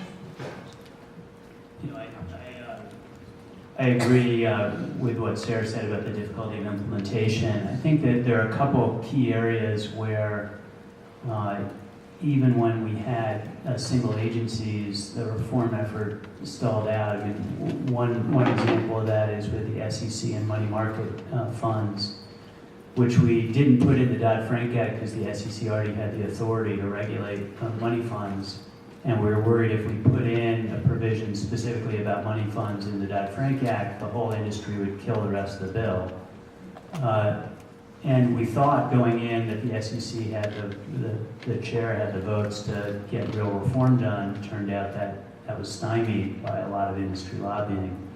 And so the SEC finally acted years later, in part because of a provision we put in Dodd-Frank that gave the Financial Stability Oversight Council the ability to force attention on a problem through really formalized browbeating. But even then, the SEC's rule was kind of weak, so, or in my view, not strong enough. So money funds is an area I think that, I worry about the vocal rule complexity, I worry about the implementation of orderly liquidation with the total loss absorbing capacity equity requirements is pretty complicated. The incentive comp rule that we already discussed. And then there are lots of rules that sort of were on the cusp of being finalized or were finalized and then got pulled back by the new administration or were overturned by the Congressional Review Act. So the arbitration rule that the CFPB worked on I thought was fantastic and really important for protecting consumers and giving the ability of people to come together to litigate when things go wrong in class actions. The inability to get all the way over the finish line and protect a strong payday lending rule, which is now under attack. The Bureau's structure itself is under attack. So there are just so many different areas that, as previous speakers said, I thought the Dodd-Frank Act was an important milestone on a path of reform. And we didn't even finish completing that part of the path, and now we're ripping up the bricks and leading us, I guess, to keep my metaphor going into the wilderness. So I think that leads to the second half of the question I wanted to ask about implementation, which is there's one set of challenges revealed by regulators who were nominated and appointed by the same administration that helped to author the Dodd-Frank Act. We're obviously in an entirely different situation now, and one in which, because of all the regulatory discretion that was a key feature of Dodd-Frank, those regulators are in a position to make enormous changes without Congress acting. And so I'm interested both in, and you started to talk about some of this, what you think some of the most dangerous changes that are being put on the table now, and again, sort of what the lessons are for thinking about effective financial regulation for the future in terms of securing it over change in time. I'll start a little bit with your second point. Any legislation requires a lot of discretion to implement. All the financial regulation that we've seen, really, even going back to the Glass-Steagall Act, as we saw, had lots of regulatory interpretation led to a dramatic change in how people implemented Glass-Steagall. So the thing we tried to do in the Dodd-Frank Act was to have, to the extent we could, some checks and balances in the system. Not as a way of, you can't prevent new regulators from doing bad things, but make it somewhat less likely and change the calculus a bit. So one thing we did is the provision I mentioned in the Financial Stability Oversight Council, the ability to call attention to a bad problem and force the regulator to change or explain. Now, we wanted that to be stronger, but the provision in there at least is an example of that. Or the development of kind of B-team analysis of systemic risk. So the idea behind the Office of Financial Research was to be a kind of check on the regulators who had turf, who might want to protect their institutions, to say, we have this other way of looking at risk in the system. Or another example would be the crowdsourcing of information. So the consumer complaint database at the CFPB is an important way that the public puts pressure on regulators to act. Now, the new administration may want to darken the view of that, that is, make it not public anymore, but the idea behind it was to really have public pressure on regulators to act.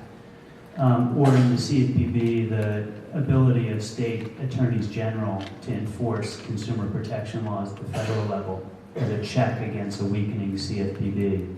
So when we were designing the act, we very much had in mind that there would be a future in which we were not the decision makers, and we wanted to create those kinds of checks and balances in the system.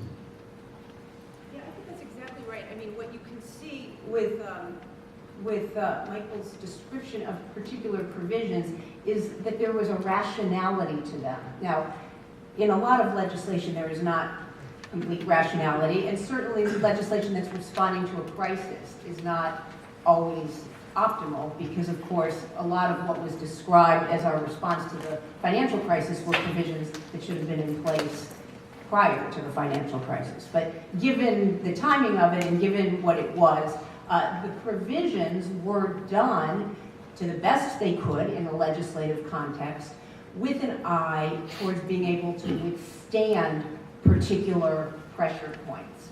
So I think that is all to the good. I think that the discretion point is also a good one to keep in mind, which is sort of goes to your point, Lisa, about lessons, which is what is generally the balance between how directive we want legislation to be, i.e. the statute, and how much we want the regulators to actually build out on that statute, i.e. the regulation.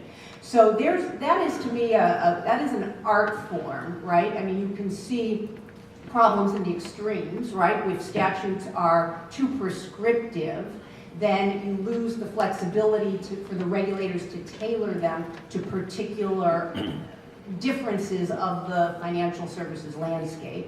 On the other hand, if you give too much discretion and you're not at all prescriptive in your statute, and you put that and you give full discretion to your regulators have the ability to do things that are completely contrary to the principle and the intent that the statutory provision was put in place for. So doing that balance, I think, is one that is never perfect, certainly not perfect after a financial crisis, but is, again, always something that I think regulators and lawmakers have to grapple with. The challenge now, of course, is that all of the deregulatory actions that are happening, all of the tears in the fabric, are not happening with the same kind of process and thought and analysis that went into their creation. So what we are seeing is the ripping apart of different provisions without any sense as to what the cumulative impact is going to be.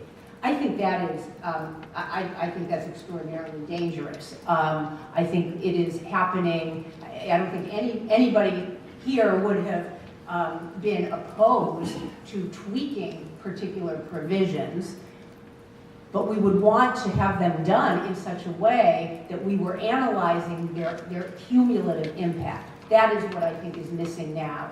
Right now what we see is just a headlong, ad hoc, chaotic march into tearing up absolutely everything that was put in place with no sense as to how these cushions of resilience are now being destroyed.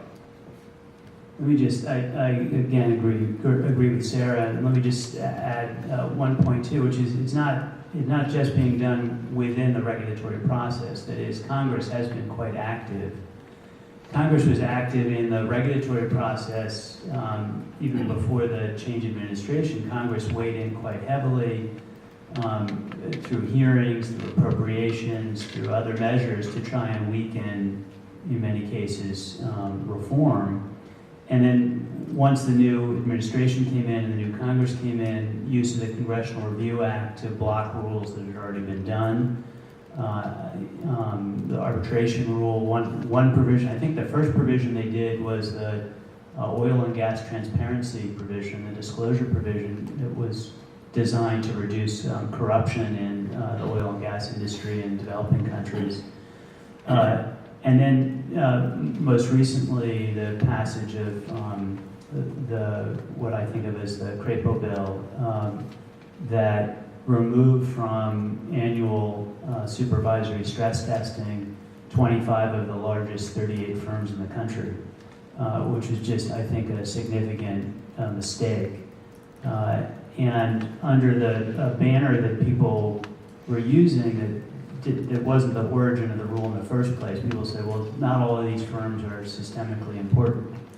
But stress testing wasn't supposed to be just for the top handful of firms in the country. It was supposed to really give us a full picture of the risks and the diversity of firms that could collectively cause damage to the real economy. So the mistakes that are being made and the harm that's being caused are being done at both the supervisory level and in Congress. Yeah, I would just add to that something that I think we should not forget, which is that the regulators and the legislature, they set the tone here for what the institutions themselves should be doing, right? So I think prior to the crisis, a lot of us were under the impression, perhaps, that the institutions were taking care of them. They were taking care of themselves. This was the Greenspan point that Art made earlier about if the risk management processes are there, surely these institutions are not going to exhibit any kind of contagion or systemic effects. Well, that was wrong, right? That was wrong. The extensive so-called risk management protections that people assumed were at these institutions were not at the institution. The first line of defense in any kind of response to a crisis has to be within the institution itself. The regulators should be coming in much later. You want the institution to be able to absorb the issue, absorb the problem first. When the regulators and the Congress set a tone that essentially takes off absolutely every kind of incentive to provide that resistance, you lose at the core of the institution any willingness to protect itself. Thanks. I want to turn to the Consumer Bureau and just ask you both to talk a little bit about how you see the significance of that piece of the rule. I mean, that arguably was actually a structural change in a way that few other pieces of Dodd-Frank were. And why you think it's been under such steady attack, and what you think some of the crucial strategies are for making sure that in the long run it continues to carry out that incredibly important consumer protection mission that it was put in place for. Well, I do think it was one of the most important and structural and important reforms in the Dodd-Frank Act, and it was really designed to deal with a decades-long decline in consumer protection across the country. And it was given the tools it needed to be successful. Again, supervision, enforcement, and rulemaking all in one place, the ability to look market-wide at what was going on in the market and to respond. And the reason it has been so under attack is because it has been so effective. So you heard earlier from Sherrod Brown the extent of what it's done to bring recovery to millions of American families in terms of the harms that have been going on. It has been enormously effective as well at trying to reshape the basic market in a way that's fair and transparent and open. So changes in the credit card market that were put in place in the Card Act and strengthened by the CFPB dramatically reduced gotcha fees in the credit card markets. And everybody said, oh, well, there'll just be increase in interest rates, and that didn't happen. So there was just a huge change in the transparency in credit card markets, massive change in fairness and protections in mortgage markets, huge advances that are now being stymied in payday lending, the potential for huge advances on permitting class action suits to preserve consumer rights that were blocked by Congress. So the reason that the CFPB has been so under attack is because it has been really effective. Today we have the problem not only of the financial sector and Congress blocking the rules, but now the current head of the Consumer Financial Protection Bureau has been taking steps that I think fundamentally weaken enforcement at the CFPB, that have slowed down or blocked rule writing, that have weakened fair lending enforcement and oversight. And I think that to your last question, what do we do to preserve it? You have to fight. The public has to fight. I mean, I think Americans for Financial Reform and other consumer and community organizations and civil rights groups around the country have been at the forefront of pushing back, and that's just absolutely essential if we're going to preserve as much as we can of the consumer and investor protections that were put in place after the crisis. Yeah, I mean, I think that's all exactly right. I think what also gets missed in attacks on the Consumer Financial Protection Bureau is that consumer protection is actually good for business. It is actually a necessary ingredient for markets to work well. Now, how do we know this? We know this actually from the financial crisis itself. Not the fact of it, but the recovery from it, right? If you do not have consumer confidence in moving the economy forward, you don't have consumer demand, you are not able then to actually get the traction that you need to grow the economy again. Consumer confidence is non-existent if people are not protected, if they are scammed on a daily basis in markets. For consumer financial markets to work, there has to be a baseline modicum of trust in the basic market arrangements that consumers enter into for financial products.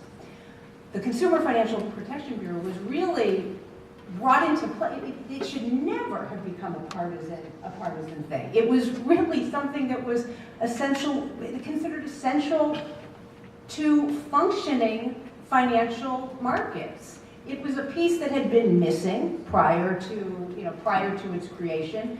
Somehow became a creature of sort of liberal groups, but it is instead, I think, needs to be, we all have to remember that it is something that is essential to the functioning of sound markets. Thanks. So the other side of this question about structural change, I think if we compare what Dodd-Frank did to what the kind of wave of financial re-regulation after the Great Depression did, the argument that there were fewer fundamental changes in the shape of the banking system as a result of Dodd-Frank seems to us a pretty powerful one. The global derivatives markets is still gigantic and central. The structure and size of the complexity of the financial sector hasn't been transformed. We still have a set of giant, complex institutions dominating. A lot of things haven't changed. So I guess the two parts of the question are whether you agree with that whether you think that general characterization is fair, and whether you think that was the right outcome, the sort of approach that Dodd-Frank took was all of the right approach, or whether we should be thinking also about other structural changes and in what direction, if so, we should be thinking. So I think that if you look at the reforms in the wake of the Great Depression, there were two kinds of things that happened in the wake of the Great Depression, some unintended, some intended. The unintended part was that the financial system was crushed.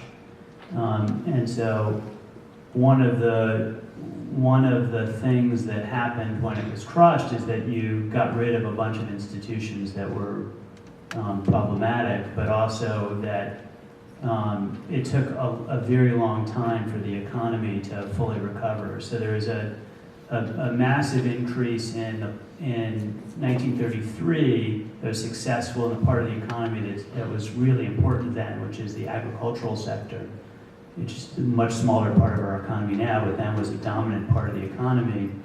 The agricultural sector grew back fast because the government was able to basically put in huge amount of price supports and subsidies into agriculture, and that fiscal stimulus brought the economy back. But the financial system itself was broken for many, many years.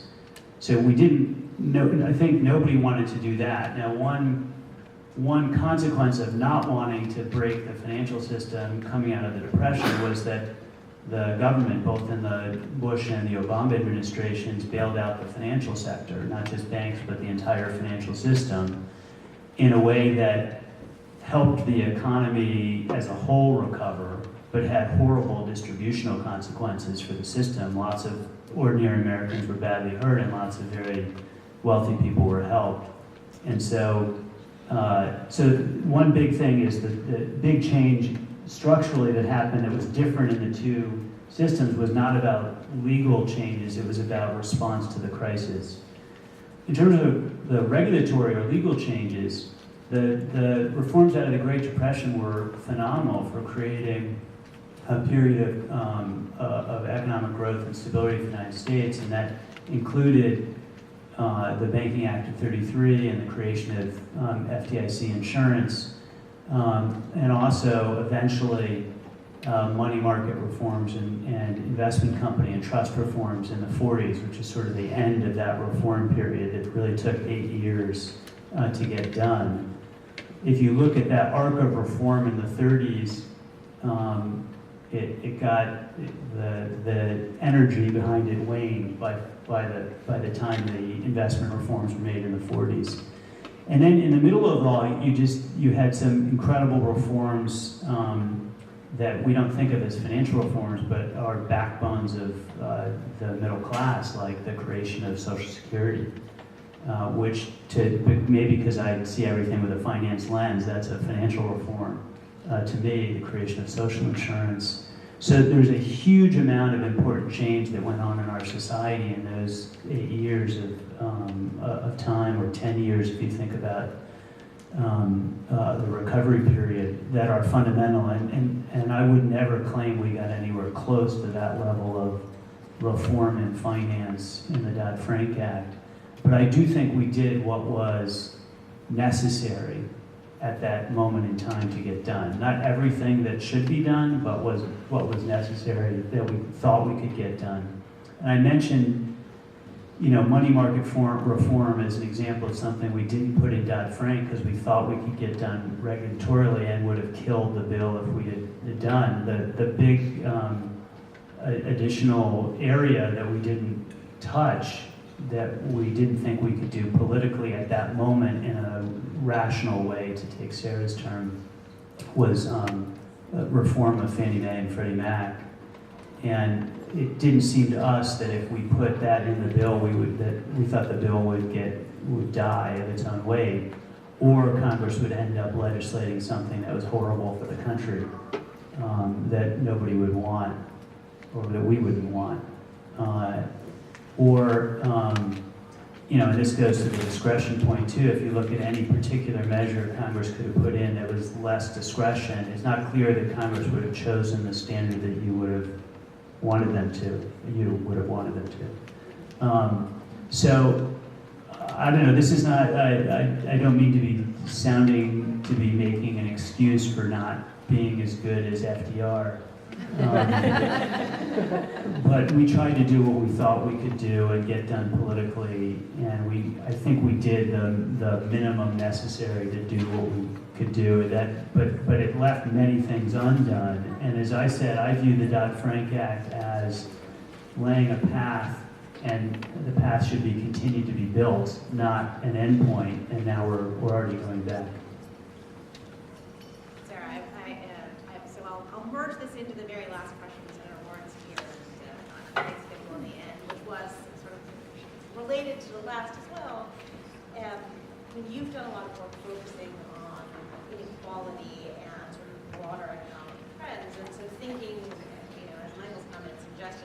financial regulation in a broader context, are there things that we need to put on the board for the next longer conversation that think about financial regulation in that broader context, not just about preventing a crisis, but about making the economy work better for most people? I think that's exactly a great question, Lisa, because when you compare, the New Deal and the economic context then that existed in the post-crisis years here, there were clearly many differences, but one that was significant really does have to do with the fact that now we have much greater heterogeneity of income and wealth, right? And why does that matter? Well, the reason it matters is because the engines for economic growth and economic recovery that you might assume exist have been changed. And they've changed in a way that affects our ability to respond, the economy's resilience, the ability to grow out of this. We have essentially, gutted the middle class, the middle part of the income and wealth spectrum, and they have moved into areas where people have different propensities to consume, different propensities to save. Those ideas all need to, and I'm not making here, points regarding fairness and morality when I talk about income heterogeneity. I'm talking about purely macroeconomic growth, how macroeconomic growth is supposed to happen when we have such wide disparities, that now exist. Thanks to you both, and we look Forward to continuing the conversation. Very much appreciated.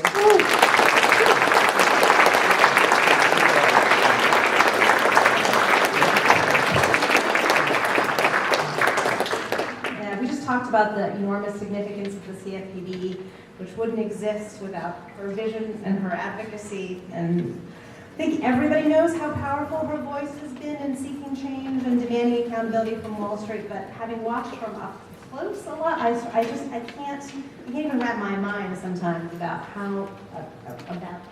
wrap my mind around how much worse off we would be, how much less we would have won, how much more we would have lost. Without the way she's sort of raised the bar on what it means to stand up to Wall Street and the strategic leadership that she's displayed. Thank you.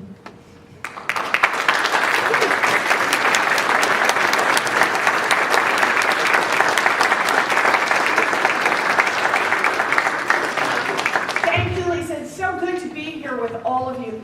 It's a very kind thing for you to say, but the first thing I learned about change is nobody does it on their own.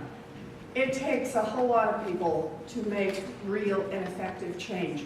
And when you're up against some of the biggest and most powerful actors in the United States of America, people who like things just as they are, thank you very much, where they get to call the tune over and over and over, then making change not only requires a lot of us, it requires a lot of us who put our shoulder to it and work very, very hard.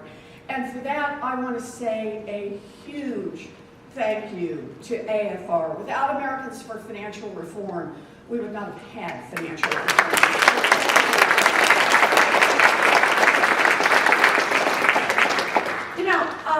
I spent most of my adult life studying what was happening to America's middle class, what was happening to working families across this country, and how they were getting squeezed by the 1-2 punch of flat wages and rising expenses for housing, for health care, for child care, for education, for transportation. I started the journey through bankruptcy. And it's always important to remember our old conventional wisdoms. When I actually first started on this back in the 1980s, there was a conventional wisdom about bankruptcy. And that was the only people who filed for bankruptcy were people at the economic margins. Day laborers and housemates was actually what testimony before Congress said. And my co-authors, Terry Sullivan and Jay Westbrook, and I started digging into this and discovered, no, actually the people who are going bankrupt look a lot like you and me, only they've hit a bigger bump. They've had a medical problem, serious medical problem somewhere in the family. They've had an extended job loss. They've had a death or a divorce. And often 2 out of 3, sometimes 3 out of 3. And so we were watching as bankruptcy rates keep going up then.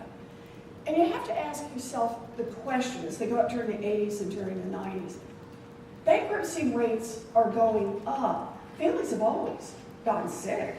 People have always lost jobs and had divorces and deaths in the family. Why are those rates climbing, and why are they climbing among what are otherwise very middle-class families by pretty much every indication? By education, by homeownership levels, marriage rates, kind of all those sorts of things. And as you started digging into the data, you saw it was actually 2 things. It was not only the financial squeeze on families, the flat wages, the rising core expenses that had shifted families from being families that once had a lot of savings, that once could make it on one income, over to families that had given up on savings. Now, if they had 2 adults in the household, had both people in the workforce to try to make up the gap, and here was the key, had taken on huge debt loads. And this becomes the moment in America when creditors figure out they make a lot of money from lending to people not, as the old joke goes, who don't need it, but lending to people who are desperate. Because people who are desperate end up paying extraordinary fees, interest rates, and taking on more debt and more debt and more debt. Over time, what lenders figured out is they could make so much money up front. The fact that these people couldn't pay off on the back end just actually didn't matter. I mean, great if they could, but you're still making big, big profits on the front end. And besides, they figured out another piece. Let's package up those loans, particularly in the mortgage area, and sell them off to somebody else. By the time they explode, they'll be way down the line, and we will have gotten our money and moved on to the next big thing. So I look at it as the financial crisis of 2008. And what came with it was not inevitable. It was not gravity. It was not just a swing in the economy. It was brought on by Wall Street and enabled by Washington. Starting in the 1980s, Washington had just turned a blind eye to the deregulation, to the new, or it had helped with the deregulation, and turned a blind eye to a lot of the new products. Oh, innovation is great. Yeah, innovation when it's 6 new ways to cheat people. Innovation when it's a dozen new ways to trick people on what the real risks are associated with a mortgage or with a credit card or with a personal loan. So 10 years ago, after all of this risk builds up in the system, Bear Stearns failed. And we should remind ourselves every so often exactly what the consequence of that was. Within 1 year, America's retirement accounts had lost $2.7 trillion. That was 1/3 of all the value that Americans had tucked away in retirement. Within 2 years, 8.8 million Americans had lost their jobs. We're just out of work, done. And within 3 years, more than 4 million homes had gone through the formal process of foreclosure. And heaven only knows how many others ended up when people just gave the keys back and walked away. The moral of this story is simple. Without basic government regulation, financial markets just don't work. Without basic government regulation, financial markets just don't work. So, Dodd-Frank, it was not perfect, but it moved us a big step in the right direction. And a big part of that was the creation of the Consumer Financial Protection Bureau. Woohoo! This is for applause. It's true. I mean, come on, if we're not going to applaud when we actually build something in America that works for American families, by golly, then when are we going to applaud? applause. So this is one that, in my view, is a great success story. We built this agency, we did our best to move it independent of politics, and the agency has paid off. Already, it has forced big financial institutions around this country to return nearly $12 billion directly to people they cheated. It has enforced laws to help protect seniors and veterans and active duty military from being cheated on mortgages and car loans. It has handled more than 1 million consumer complaints. Cheap, quick, easy, and here's my favorite part. Because that database is public, markets start to work. You read it every now and again. Some CEO of some large financial institution says, hey team, I don't want to be the bank that is listed as the bank that cheats people on credit cards more than any other bank. Can we just make some adjustments here? I don't want to be the financial institution that is listed as the slowest in resolving consumer complaints. That's how you make markets start to work again. I believe in markets, but it's markets with rules and markets with genuine enforcement and markets that have mechanisms to get the information about the good actors sorted out from the bad actors back to the people who are buying the product. That's what makes markets work. You know, the other thing this consumer agency did is actually crack down on cheaters. And that gives everybody just a little shit.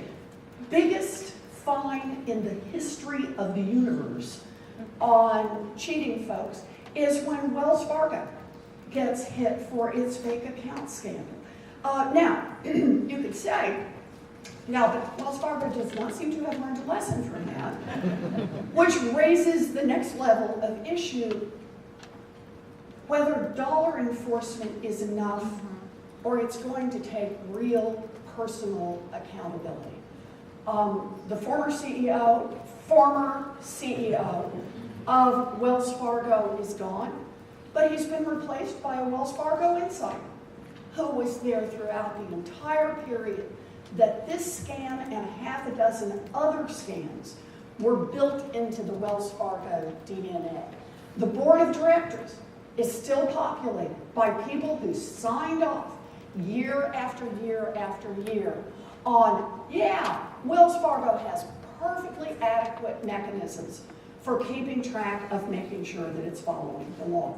So, CFPB heads in the right direction, big fine, but it does raise the question, how much more is it going to take? And I think the answer that Wells Fargo demonstrates every single day is it's going to take more. It's going to take real personal accountability before we get this market to work even better. So, what does the future hold for us? Well, here's what worries me. Good news, the economy is doing better, yay. Bad news, memories are fading. The economy looked like it was doing great in the run-up to 2008. And people are forgetting what happened, what that crash was like. Forgetting about the loss in retirement savings, forgetting about the lost jobs, forgetting about the lost homes. And the consequence is that lobbyists right here on Capitol Hill are getting bolder than ever. They are asking for more, and they are making more outrageous claims. They go office to office to office, and they tell congressmen, they tell senators, it is perfectly safe to roll back the rules on financial institutions. Perfectly safe. And they're pretty effective. They're managing to push through a new narrative in America. Let those big banks do what big banks do. Let them get out there and cheat the American people. They're not quite that over about it, but this is a big part of what's going on. So, here's how I see it.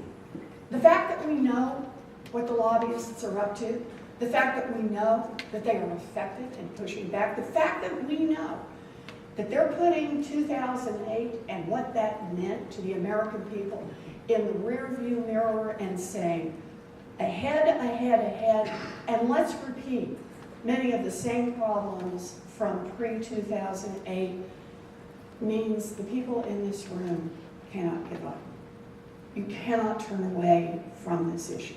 It means that the work you do every day to be a voice on behalf of American consumers, to be an advocate on behalf of real markets, markets that work, markets that are fair, markets that give a consumer the real capacity to compare one product to another and go with the product that really is better, not the product that fools you up front and puts all the bad stuff in fine print in the back.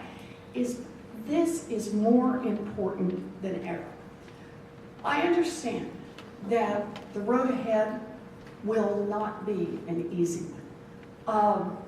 The lobbyists, they got lots of money, lots of resources, there's lots of them. But I also know that we fight this fight because we believe in markets and we believe that government is here to serve not just the richest and most powerful. Government is here to serve the people. And there is no better example of that than the work that AFR does. I just want you to know that I believe that in a democracy, when people raise their voices, anything is possible.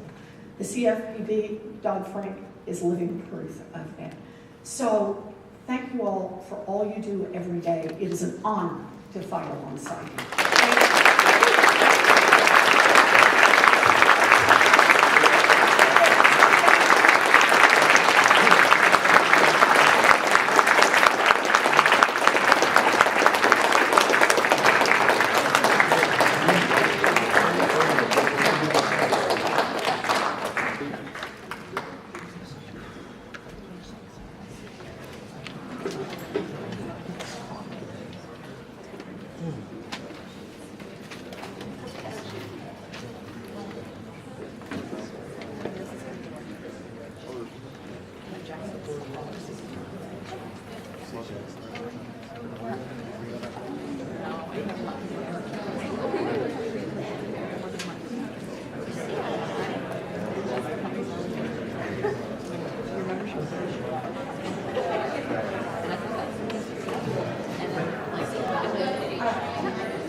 So in just a moment, we will have our next and final panel.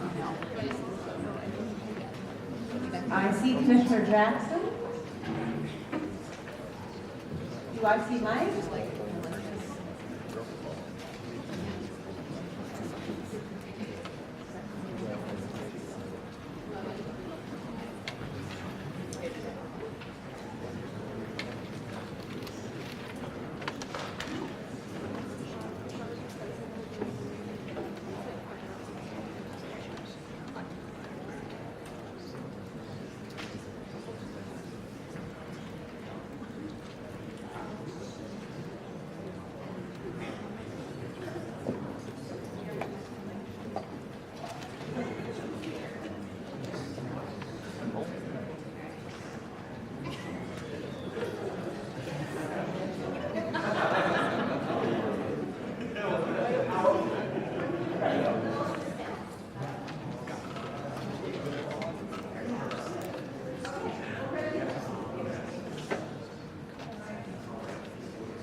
Commissioner Jackson, on behalf of AFR, welcome to this 10th anniversary event, recognizing the 10th anniversary of the financial crisis.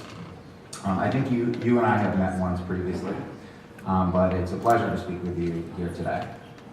Times are relatively good in our capital markets, at least above the waterline right now. But we're here today because not so long ago, as I think Senator Warren underscored, things got dramatically bad very, very quickly. I'm curious, kind of to open the discussion, how did the financial crisis affect your regulatory philosophy? Well, first of all, thanks so much. I'm delighted to be here. And let me just say what an honor it is to be here with everyone at AFR who's fighting so hard to keep in place the important changes that we worked on. Also, really an honor to be speaking after Senator Warren. What an extraordinary set of remarks. Maybe join me in just giving her one more round of applause. Let me just start by saying, yeah, what she said. So you asked how my experience affected my regulatory philosophy, my experience in the financial crisis, working with extraordinary colleagues like Secretary Barr and others. And the answer is, it taught me in a very profound way what the costs are of blind faith in markets, what that does to ordinary Americans. And as Senator Warren pointed out, I'm somebody who believes strongly in markets. I've had, they have been the engine of extraordinary economic growth in the most prosperous nation in the history of mankind, but I worry that what it does is lull us into a sense that all we need to do is leave this magical machine alone, and it will cure all that ails us. And what I learned in 2008, 2009 are the profound costs of that mistake, of not asking hard questions about, actually, how does the market work? What are the mechanics of asset-backed securities? What are the ways that broker-dealers or banks put these things in their balance sheet? How are we paying for this? And during good times, it's hard to ask those questions, and that's why this event and AFR's work is so important. Because it's easy to look at the ticker tape today and say, boy, this has been a great 6 months for the American economy. And what AFR has done is dig deeper and ask the hard questions about who it's been good for and why it's been good for them or not. And what I learned from the financial crisis is to get up every day and ask those questions. And if you don't, the costs for American families are so profoundly extraordinary, you might live with them for the rest of your life. I'm glad you mentioned that. And some of the issues of equality and particularly the middle class are things that I'd like to get to a little bit later in this discussion. But I would love to kind of start out by talking about the financial crisis as a capital markets crisis. We have heard from a lot of the prudential regulators, or the folks who were the leading prudential regulators during the crisis. Heard from Michael Barr, heard from some of the former Fed presidents. And there certainly is a way to view the crisis as being about financial institutions, about lending. There's also a way to look at the crisis, though, as a complete capital markets crisis. We had, during the years preceding the crisis, we found out when the crisis hit that we had securities, other instruments, widely traded and held through it by market participants across the spectrum that were either way overvalued, distressed, ultimately toxic. Talk a little bit about that. So being at the SEC these last 6 months has been instructive in this respect because, it's true that you can think through this crisis, and Michael and other big thinkers have worked through it as a question of financial institutions. But ground zero for the financial crisis were broker-dealers. And that's an area that the SEC's Division of Trading and Markets is charged to oversee. And when you look back at a situation like Bear Stearns or a situation like Lehman Brothers, where people were on the ground, in July, people were thinking about these problems and failed to see so soon around the corner the liquidity problems that firm is going to face just a month or two later, I think shows you one of the ways you can think about this as a securities market problem, which is to say that because the firms didn't see it, neither did we at the SEC. And that's why when I said earlier I believe in markets, what we can't do, what we must not do is defer to what large financial institutions or broker-dealers tell us about the realities of the marketplace. My own view is that as a matter of understanding the facts on the ground, when you dig into the data, they're not entitled to deference about what reality is. And one of the big problems is that we just believe them. We took their word for it when they said in July we were okay. We asked some questions and we dug into some data, but we just took their word for it. And the consequences were disastrous. And one of the things that I want to be clear about is, looking at this retrospectively 10 years ago, it's very easy to cast blame on an actor or actors, et cetera. That's not what I'm here to do, and that's something I think AFR has done so productively over the last decade. Instead, what you're asking is, are these people in a position to ask the right questions to protect American investors in our economy? And at the time, they weren't. That wasn't their job. Lehman Brothers wasn't in the business of protecting American families. In the business of making money, which they did famously, prodigiously, for a long time. And the fact that we didn't ask more questions or dig into those problems is something that really keeps me up at night. And I want to add just one small thought, which is the way our economy works today, the way our markets work today, a lot of the risk that you all remember from 08 and 09 has been moved. It's no longer in big bulge bracket banks or big balance sheets, more or less. I mean, there's some risk problems there for sure. But it's moved into the shadows. It's moved into private funds. And more, one of the things that troubles me at the SEC is our understanding of that. Because you see, during Dodd-Frank, Michael and others insisted upon having disclosure and registration for some of those private funds so that we had information about the systemic risk they presented. And I can tell you that information, among other places, goes to the Securities and Exchange Commission. And let me just say, I've spent the last 6 months asking questions about what's happening there and getting answers that I find troubling. Because I can tell you, we worked very hard, and Michael was very thoughtful about making sure, look, we think risk might shift from these big bulge bracket banks into private funds, into the shadows. We need to keep a close eye on it. And I'm worried that there's a ticking time bomb sitting somewhere in that information that we're not paying attention to. And that's why this event, among others, is so important, to make sure we stay on the ball. Because one thing that happens in Washington is folks want to convince you there's a free lunch. Don't worry, we'll take this risk and just get rid of it. That's not how risk works. What we did is we moved it to somewhere else, maybe somewhere it belongs better. But it's a place where we don't have full sunlight or understanding of all the risks that we face, and that's what's worrying me these days. So you raise a very interesting point. So you're talking about their Form PF. As you noted, a lot of these private funds were not looked at prior to the crisis. Congress made the decision to require registration, and I think in some cases, certainly the first rounds of examinations have produced some surprising results. I think I've heard from some of the LPs were actually who opposed it at the time were actually very supportive of it now, and I'm happy to see the SEC get it. Oh, for sure. And I think most good partners in regulation, most of these funds that are run well, are happy to answer the government's questions. It's the folks that run their funds a little less well who are resistant to transparency. And one of the things that's been so hard for me about, I don't know if any of you would have seen this, but I had this out-of-body experience a few weeks ago. The SEC publicly announced an enforcement action where we had something like a dozen hedge funds that hadn't filed Form PF for 5 years. And we announced very proudly, we caught them. And I have to tell you, I asked internally and externally, I'll ask all of you, what in the hell are we talking about? Because I don't know about you, but I don't comply with the law like once every 5 years. That's not a thing. I hate to be a law prof about it, but what are we talking about?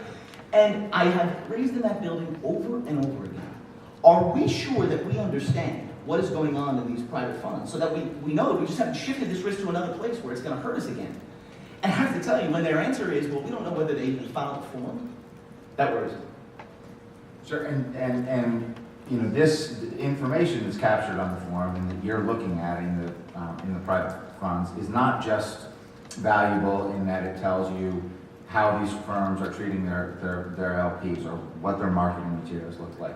There is a systemic component to this, right? Absolutely. So some of the things that you could get out of that form, if you looked, would be sort of the exposures that these funds have to intermediaries. One of the things I'd like to know, for example, is who are their repo counterparties? How big is the product? If they had to get rolled over, when would it happen? Would it all happen in the same place at the same time? That's, I think, what a lot of what we're thinking about when we laid that out. And, again, one of the things I try to do in my job is just come to work every morning and ask the questions that I wish somebody had been asking in 2008 and 2009. And again, we're just at a basic level. Do we even know that the form is in the building? And I find that profoundly troubling. Here's the thing that really keeps me up at night. Somewhere in a file cabinet, somewhere in the SEC, there's some piece of information that if we knew it today, we could take steps to protect investors. And we don't know it's there. Because we're not serious about digging into the information that we have. And I think one of the things that really keeps me up is the prospect that there might be a ticking time bomb on one of those pieces of data that we're not looking at. I think it's our obligation to look, to ask these hard questions. Like a long-term capital management. And so here's a question. Right now in America, how many funds are the size of long-term capital management? You know? Neither do I, and that should scare you. You see what I mean? Now look, I'm not against funds that run a conversions trade and that get big. Look, I'm not fundamentally against that business model. What I'm against is the American government not understanding what's happening in our markets. That's what I'm against. And I think one thing that's been so profoundly powerful about AFR and its work is its insistence that we ask those questions so that we can avoid the kind of devastation that American families suffered in 2008. Understood. And again, I'm glad you raised the point. I think that we're here to commemorate a financial crisis that began in the banking system, but prior to that, in the late 90s, we had LTCM, and that was the closest we've come to a financial crisis, and that was a completely independent of the banking system, or it was from a totally different point. Well, right, and again, look, there's no such thing as a free lunch in economics, right? So it's not like we waved. I mean, Dodd-Frank is so important. I was so proud to be at the Treasury Department, but we don't wave our hands and just cause risk to disappear. That's not how finance works. The risk is located elsewhere in our system. And our job is to just be thoughtful and ask the question, where is it, and is it managed? That's all. And again, if we were asking that question and getting a satisfying answer, we'd be having a different conversation. Now, we could debate how well it's managed, etc. That's an important debate we're happy to have. But when we announce an enforcement action and say, someone didn't file it for 5 years, and don't worry, we're on the case, I understand when American investors ask what the hell we're doing. Is this an area where you think we might see some future attention from the SEC? Well, it's interesting you should say that, because one of the most astonishing, out-of-body funny experiences being in this job. So about 2 months I'm in the job, and I'm worried about Form PF. I'm one of these, you can tell I'm annoying law prof type. And I keep saying, where are the data? What are we doing on this? What's happening? I'm worried about this. I know the risk is shifting in this direction. And a bunch of lobbyists come in and say, hey, listen, Commissioner Jackson, we have an idea for you. Form PF, no one's really looking at it. So we should get rid of it. That's our solution. And their argument is, there's been no return on investment on this thing. It's expensive, so let's get rid of it. And I swear to God, I wish someone had been in this meeting, because I was like, are you kidding? You've successfully lobbied us for 10 years not to look at this thing. There's all kinds of things in the law about how confidential it is and commercially sensitive, and oh my God, if anyone ever found out that someone has repo, the market would collapse. Anyway, they talked us into this. We didn't do anything with it for 10 years, and they came in and said, hey, we got a great idea. Republicans won, get rid of it. And I'm glad to say that hasn't had a lot of traction at the SEC, and I'm hopeful that the leadership of the SEC is going to take looking at these data more seriously, because I don't think anybody wants to be in office the day that a piece of information is somewhere in a file cabinet and we miss it. So we mentioned the lens of viewing the crisis as a capital markets failure. Another way to look at it, as it seems, is as a corporate governance failure. I'm curious. We had the corporate leaders of financial institutions, but not limited to financial institutions, making reckless decisions that led to that had the potential to realize great profits for them, but that ultimately led to losses for investors. Have we come? What has changed in the 10 years? How far have we come, and how long do we have to go, or how much more do we have to go?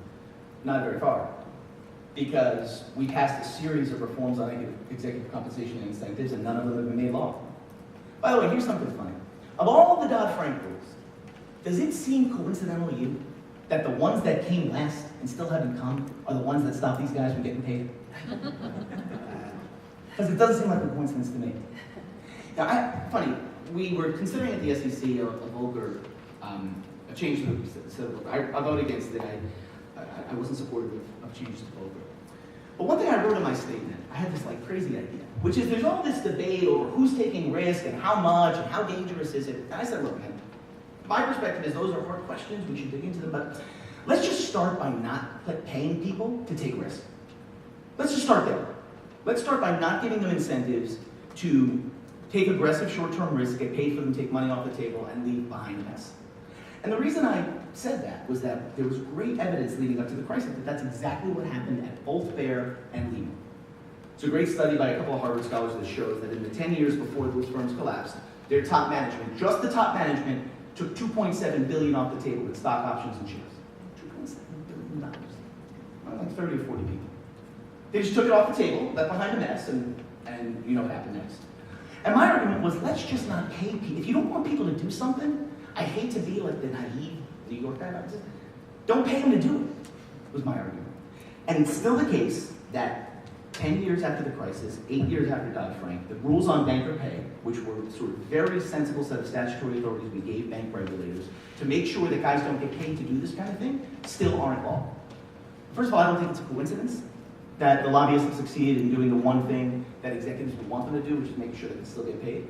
And second of all, I think everybody in this room should be troubled, because if you think that the government can keep up while Wall Street guys try and get paid, I have news for you. That's not how markets work. They're going to figure out a way to do that and get paid. And when they do, they're going to hurt people, unless we do something about it. And to be clear, these authorities don't deal with placing hard caps on how much an executive can make. They deal with the incentives to take excessive risks. Yeah, no, imagine what the lobbying would be like if we capped. No, what these rules say, and look, I understand people are skeptical about regulation of executive compensation. Markets are great, I get it. But what these things say is something very straightforward, which is make sure, all the law says is that the bank regulators have the power to prohibit incentives to take excessive risk. That's it.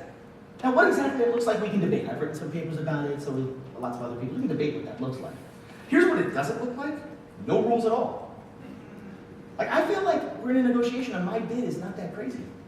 Like, my bid is take Form PF, like actually receive the form, and make a rule. That's where I'm at. And this is what's so troubling about this administration. We're in a place where the answer to that is no, we'd rather not. Because markets are great. As if we don't know how that movie turns out. So whether we view this as a corporate governance crisis or a capital markets crisis, it all brings us to the numerous Dodd-Frank reforms that fell in the SEC's wheelhouse. I think the SEC had more rulemakings to complete under that law than any other regulator. We've touched on executive compensation. What are the other outstanding reforms that are at the top of your list?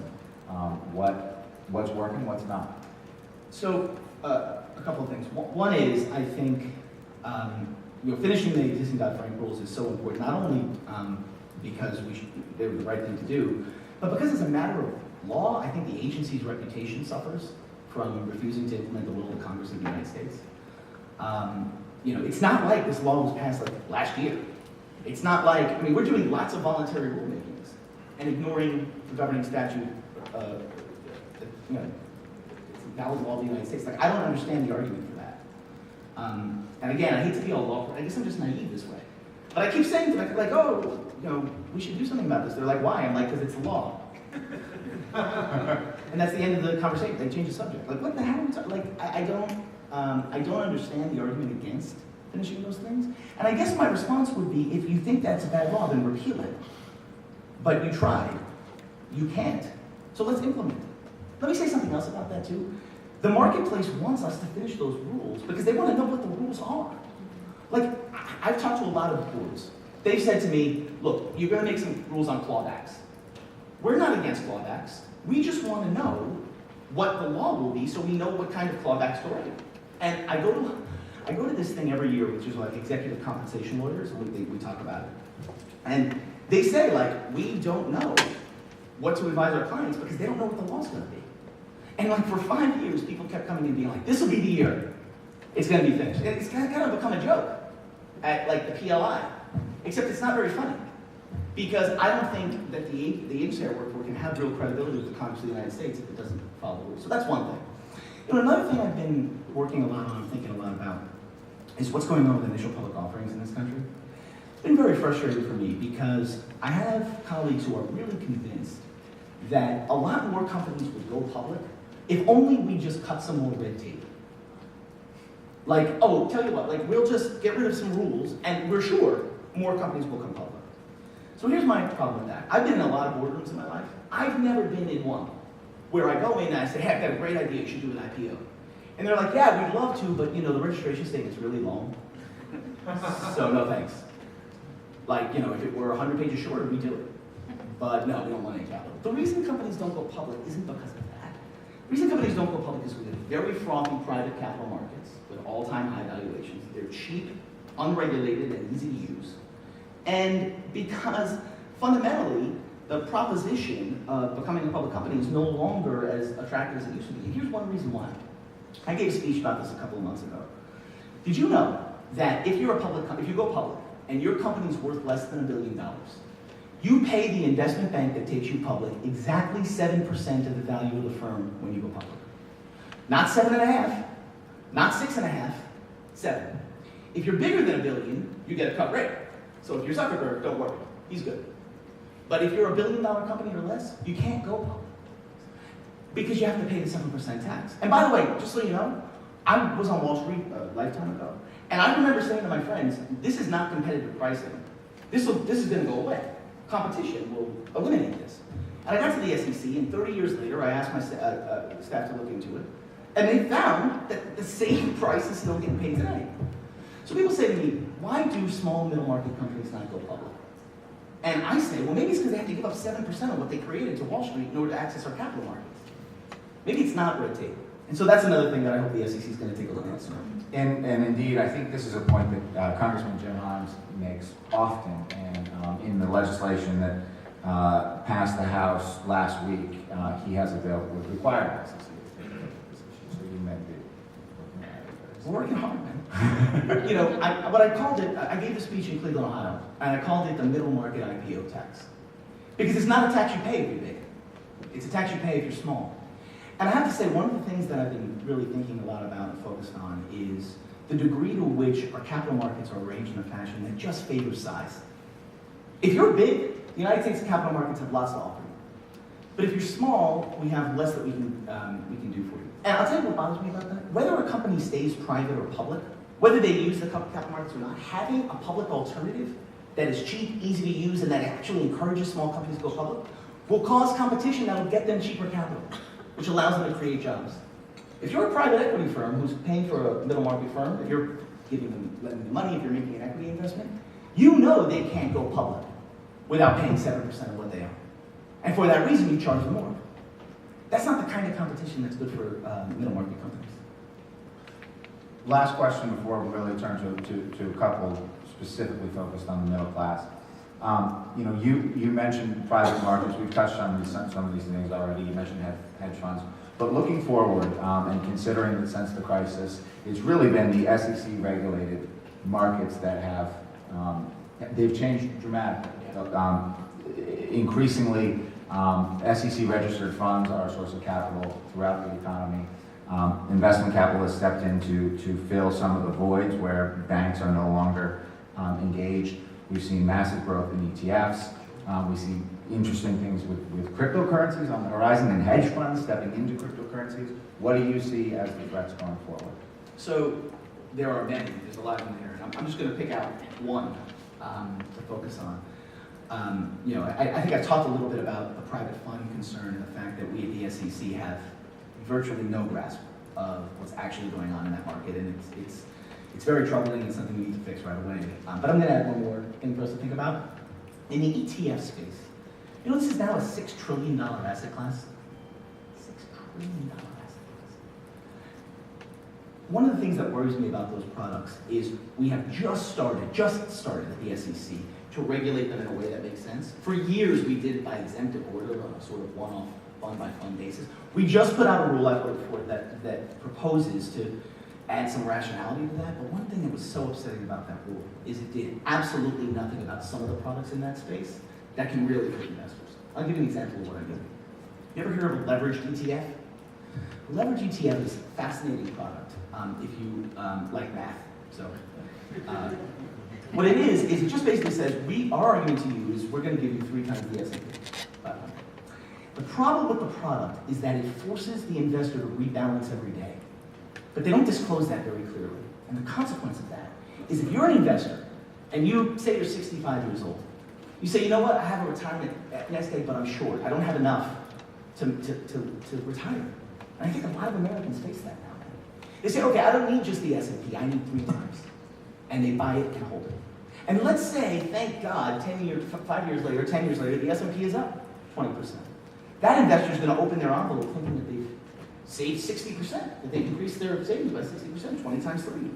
In fact, what they'll likely find is that the volatility and rebalancing of the portfolio means they've lost money overall.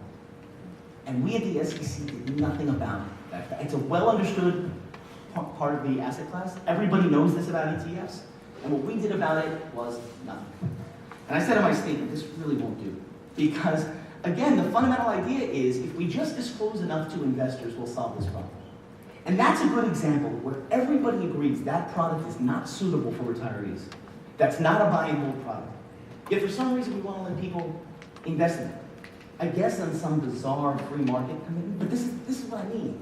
Of course markets are great, of course they work. But if there's no justification for putting investors in that product, why would we let them?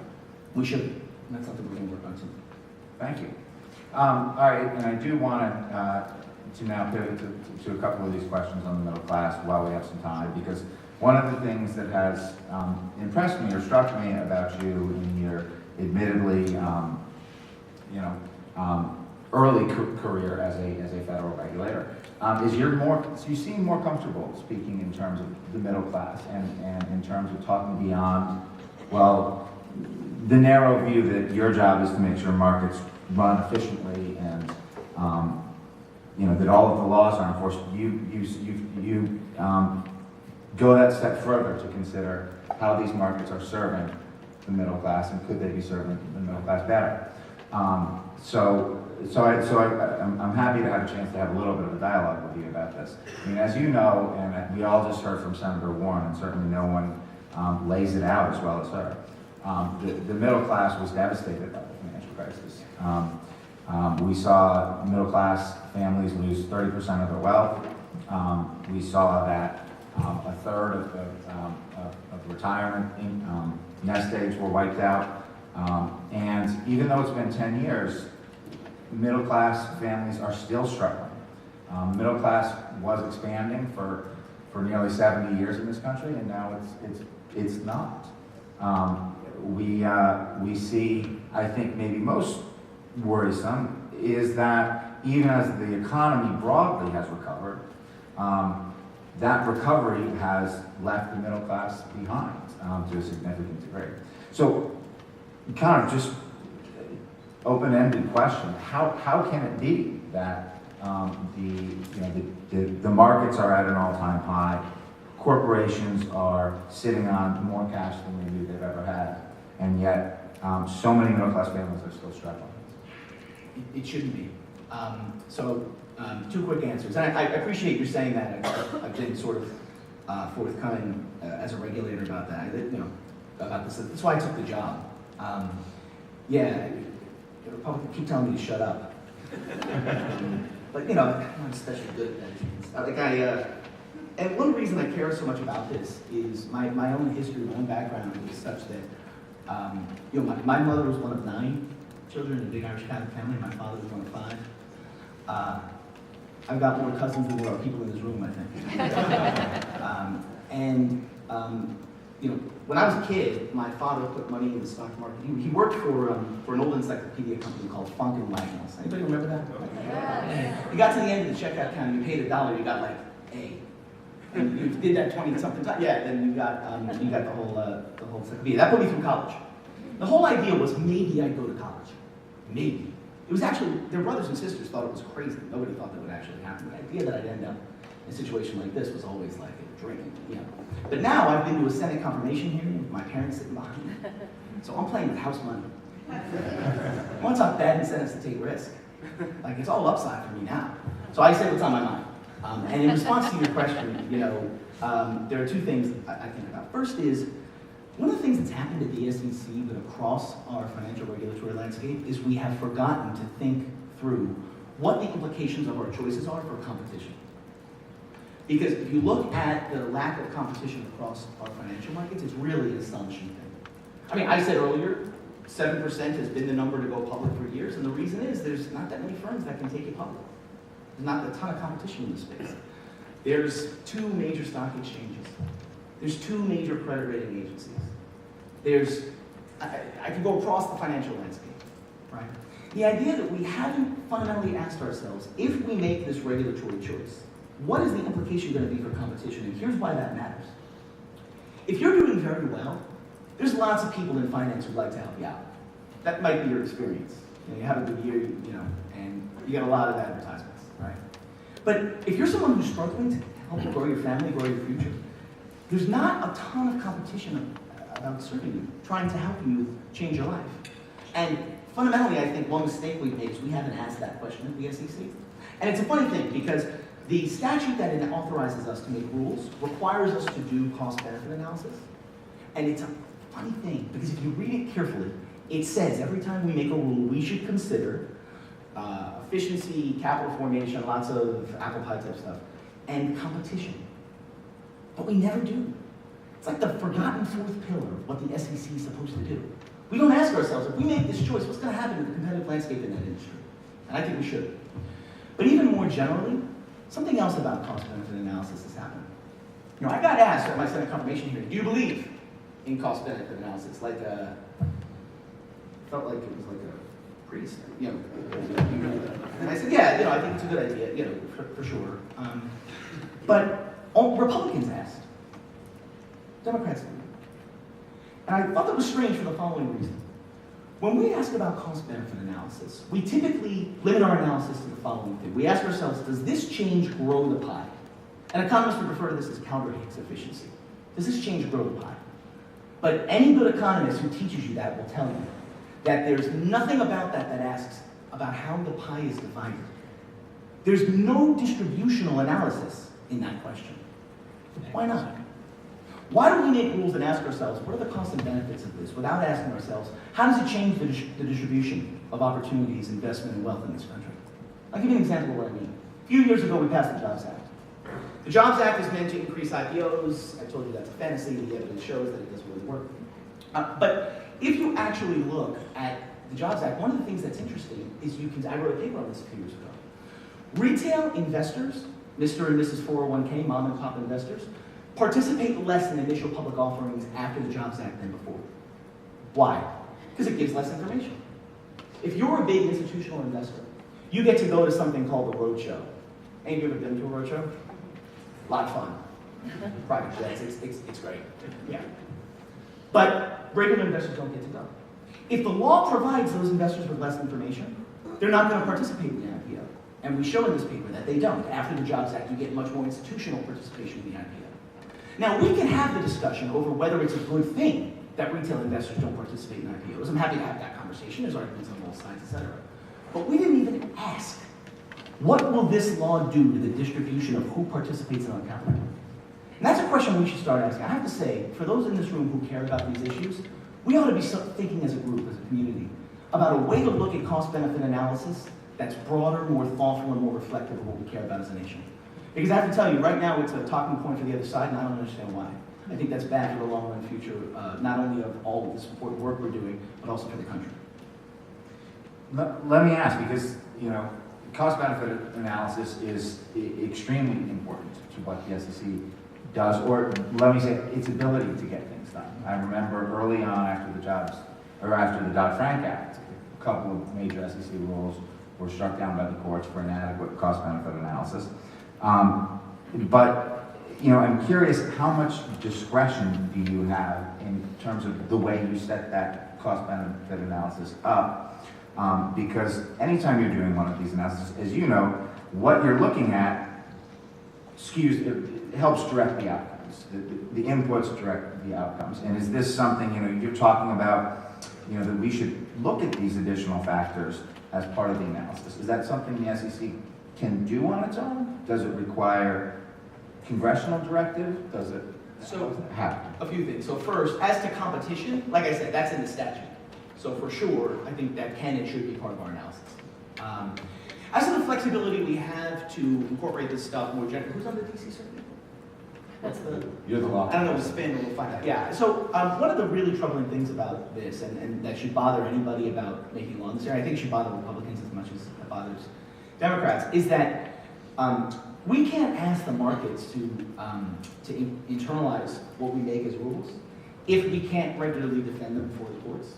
And I think one of the sad things about the last few years of the SEC is that we just haven't done a good job on cost-benefit analysis. In fact, one of my early statements has been we're simply not doing the kind of work that we should in order to make rules in this area. I'll give you an example there. You know, the fiduciary duty rule is the subject of a great deal of controversy. You can debate, there's lots of arguments on all sides. But one thing you can't debate is that the Department of Labor engaged in a 3 or 4 year sort of peer-reviewed, highly rigorous set of analysis. You can disagree with it, you can for sure. But there's no doubt that it's relevant information to how investors respond to changes in the rules around the obligations of those who they work with. We dealt with all that literature in our proposal on this subject in one footnote. We said, yeah, we don't like that stuff. And we cited a white paper by Potomac Partners. Yeah, so that's not a thing. I mean, that's not science, that's a political view. And my own view is that what we did there so deprives the agency of credibility in terms of economic analysis. I mean, this is what I used to do for a living. And none of the stuff that we do would survive even a passing downward motion in a reasonable federal court. So for me, I actually think this is a fundamental crisis at the agency, something we need to tackle very quickly. Because whether you're Republican or Democrat or not, the agency needs to be able to function to execute its task. And we are struggling to do the kinds of serious analysis that we should. And one reason it bothers me is that, as I was saying earlier, regulators tend to make mistakes when they don't understand the facts, when they don't ask hard questions and demand answers. And they just say, well, markets, so we're all set. That was the lesson of the crisis. That was the thing we did wrong. To have blind faith in markets is so profoundly costly for the country and for American families. So that's one reason I've been pushing so hard on this, because the economists in the building ought to be able to help us understand the facts before we make rulemaking decisions. And that's one of the things I hope to change at the SEC. Terrific. I think my last question for you is, what other things do you see as potentially viable during your term at the SEC that the commission could do to improve things for the middle class, for retail investors, for Mr. and Mrs. 401k. You mentioned stock buybacks. We'd love to hear about that and sort of anything else that ideas. So thanks. By the way, I always forget to do this. I do it at the end, always. So nothing I say matters. These are my views, not the chairman's views, not even my mother's views. Nobody agrees with me. I want to say also my own caveat to that caveat is that I fully expect, and with the fullness of time and wisdom, my colleagues will become convinced that I was right all along. One of the things that's been very troubling, I gave a speech about this a couple of weeks ago, is what's happening with buybacks in this country. So again, this is an area where the facts can be helpful. We've been in this movie before. In 2004, Republican President and Republican Congress passed a significant tax cut. They included a provision in the statute saying don't use this for buybacks. And the science 10 years later makes very clear they use like at least 50 cents on the dollar for buybacks. Right? I actually think it's more like 100, but who knows, right? But for sure they used it for buybacks. And the reason is they had more capital, they didn't know what to do with it, so they gave it to their investors. At that time, the SEC took a careful look at our buyback rules. But you see, our buyback rules give a special exemption to companies who are trading in their own stock, an exemption from market-making liability, for example. So they say to the companies, if you follow these rules, you can have an exemption and you can buy back the stock. I gave a speech a few weeks ago where I said, we need to have a conversation, an open comment period now about those rules. Because there are massive buybacks all over the marketplace right now in response to the same kind of tax law change. Now, one of the things I pointed out in the speech, and it was kind of a funny existential moment, was I had my staff look into what's going on with these buybacks, and what they showed is that increasingly when companies are announcing buybacks, executives are selling their stock in the company, into the buyback. So the company announces the buyback, the stock price rises, because the idea is that the price is too cheap. And then the executives say, you know what, I'm going to sell my stock. And we pointed this out. We showed that it's 4 times as likely that an executive in a company will sell after a buyback announcement than at any other time. And the first reaction I got from people was like, this isn't true. Like, what about the math? So one of the things we do every time I give a speech, I take the data that I've used and I put it on the internet. Like there's a website where you just go get my data and argue with me. And so people send me all kinds of emails. And finally, they became convinced it was true. And then they said, well, it's true, but it doesn't matter. Like, it's cool. We don't think it's a problem. And I have pushed the chairman and my colleagues to say, Look, if you didn't even know that was going on, that shows how much we need to dig into these rules. Billions upon billions of dollars of cash are getting shoved at American investors, and you don't even know what the managers of the company are doing in response to that announcement. So isn't it time for us to take a look at that and make sure those rules serve investors? That's the picture. Now, whether or not I'll get there on that, I don't know, but I can tell you I'm pushing hard for it every day. Because I don't want to be a guy who looks up in 6 months and says, boy, it would have been great if we had thought through the consequences of all this buyback activity. When, for example, cash is in the market is in a wash, as awash in cash as it is today. So I've been pushing very hard for change on that front and some other front. I'm hopeful. And I want to say that I think one nice thing about being at the SEC is that the people in the building, the staff, really do want to try and get things right. Now, they don't control the agenda. That's a political decision. But to the degree that we get to tackle some of these problems, I'll feel like I was able to achieve something important in government. Great, and I know you have been getting some traction on the buybacks, and it did come up in a banking committee hearing with Chairman Clayton. So it's on his radar. Last question. I know I said the last before, but not on our outline. One thing that really has been important to NASA, is important to a lot of us in the room, is a strong fiduciary rule, or a strong best interest rule, or whatever we call it. It has the potential to save billions for middle class families. Do you think we'll get there? Man, save that for last. Kill it. Or any updates on it? So look, we've taken comments from industry and from investors more generally, including folks in this room who've been just extraordinary. I just want to say something. I know this is like a thing that people say, but it's really true here. If you have a view on this or some experience or some evidence, please bring it into the comment file. This is something that's being negotiated, pushed, changed right now at the SEC, and I really believe the chairman when he says he wants to hear from the marketplace about this. So I urge you guys to come forward with that evidence, and I know you all have been doing that too. Will we get there? It's really hard to say, and one of the reasons it's challenging to answer is, first of all, I don't know the commission, all that, but also one of the things that's been so hard about that is our failure to engage with the evidence. Let me give you an example. I thought an incredibly important letter went out from some U.S. senators a few days ago. We had this huge debate about our proposed rule. We talked about all this stuff, and I know you know this at NASA. One of the things that nobody talked about was how it'll be enforced. If someone gets hurt, what happens? If an investor feels they were wrong, what happens? The answer is they go to FINRA arbitration, most times, you know that. Now, sometimes there'll be state lawsuits, but mostly it'll be FINRA arbitration. And we had no conversation about, does that arbitration system work? Does it work for individual investors? Can it take the stress of bearing the burden of having to enforce something like the fiduciary rule? Are the arbitrators prepared for that? What would they say? And I was so pleased to see some senators come forward and ask FINRA, what do you think of this standard? How's that going to work when the rubber meets the road? So I think we have a lot of questions to answer. That's among them, and I'm sure there are many others. So I think that's going to be a long road, and I think it should be, because it's really important to get it right. Commissioner Jackson, thank you so much.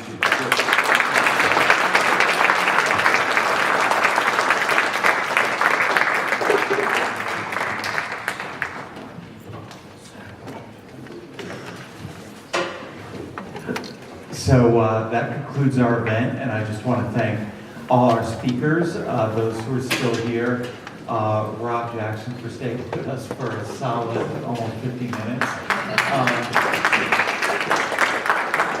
Folks who are still here, Michael, Tom, Art, and we are going to have a video of this event, try to get a transcript of this event as well. There was just so much great content today that we want to preserve for folks. And just as one note, the interviewer for Rob Jackson was Mike Canning, who is the policy director for the North American State Securities Administrators. So he was too modest to plug himself in that introduction, but just want to thank the State Securities Administrators for their great role in protecting the middle class and effective financial regulation, and Mike for participating with us today. And to all of you, thanks for attending.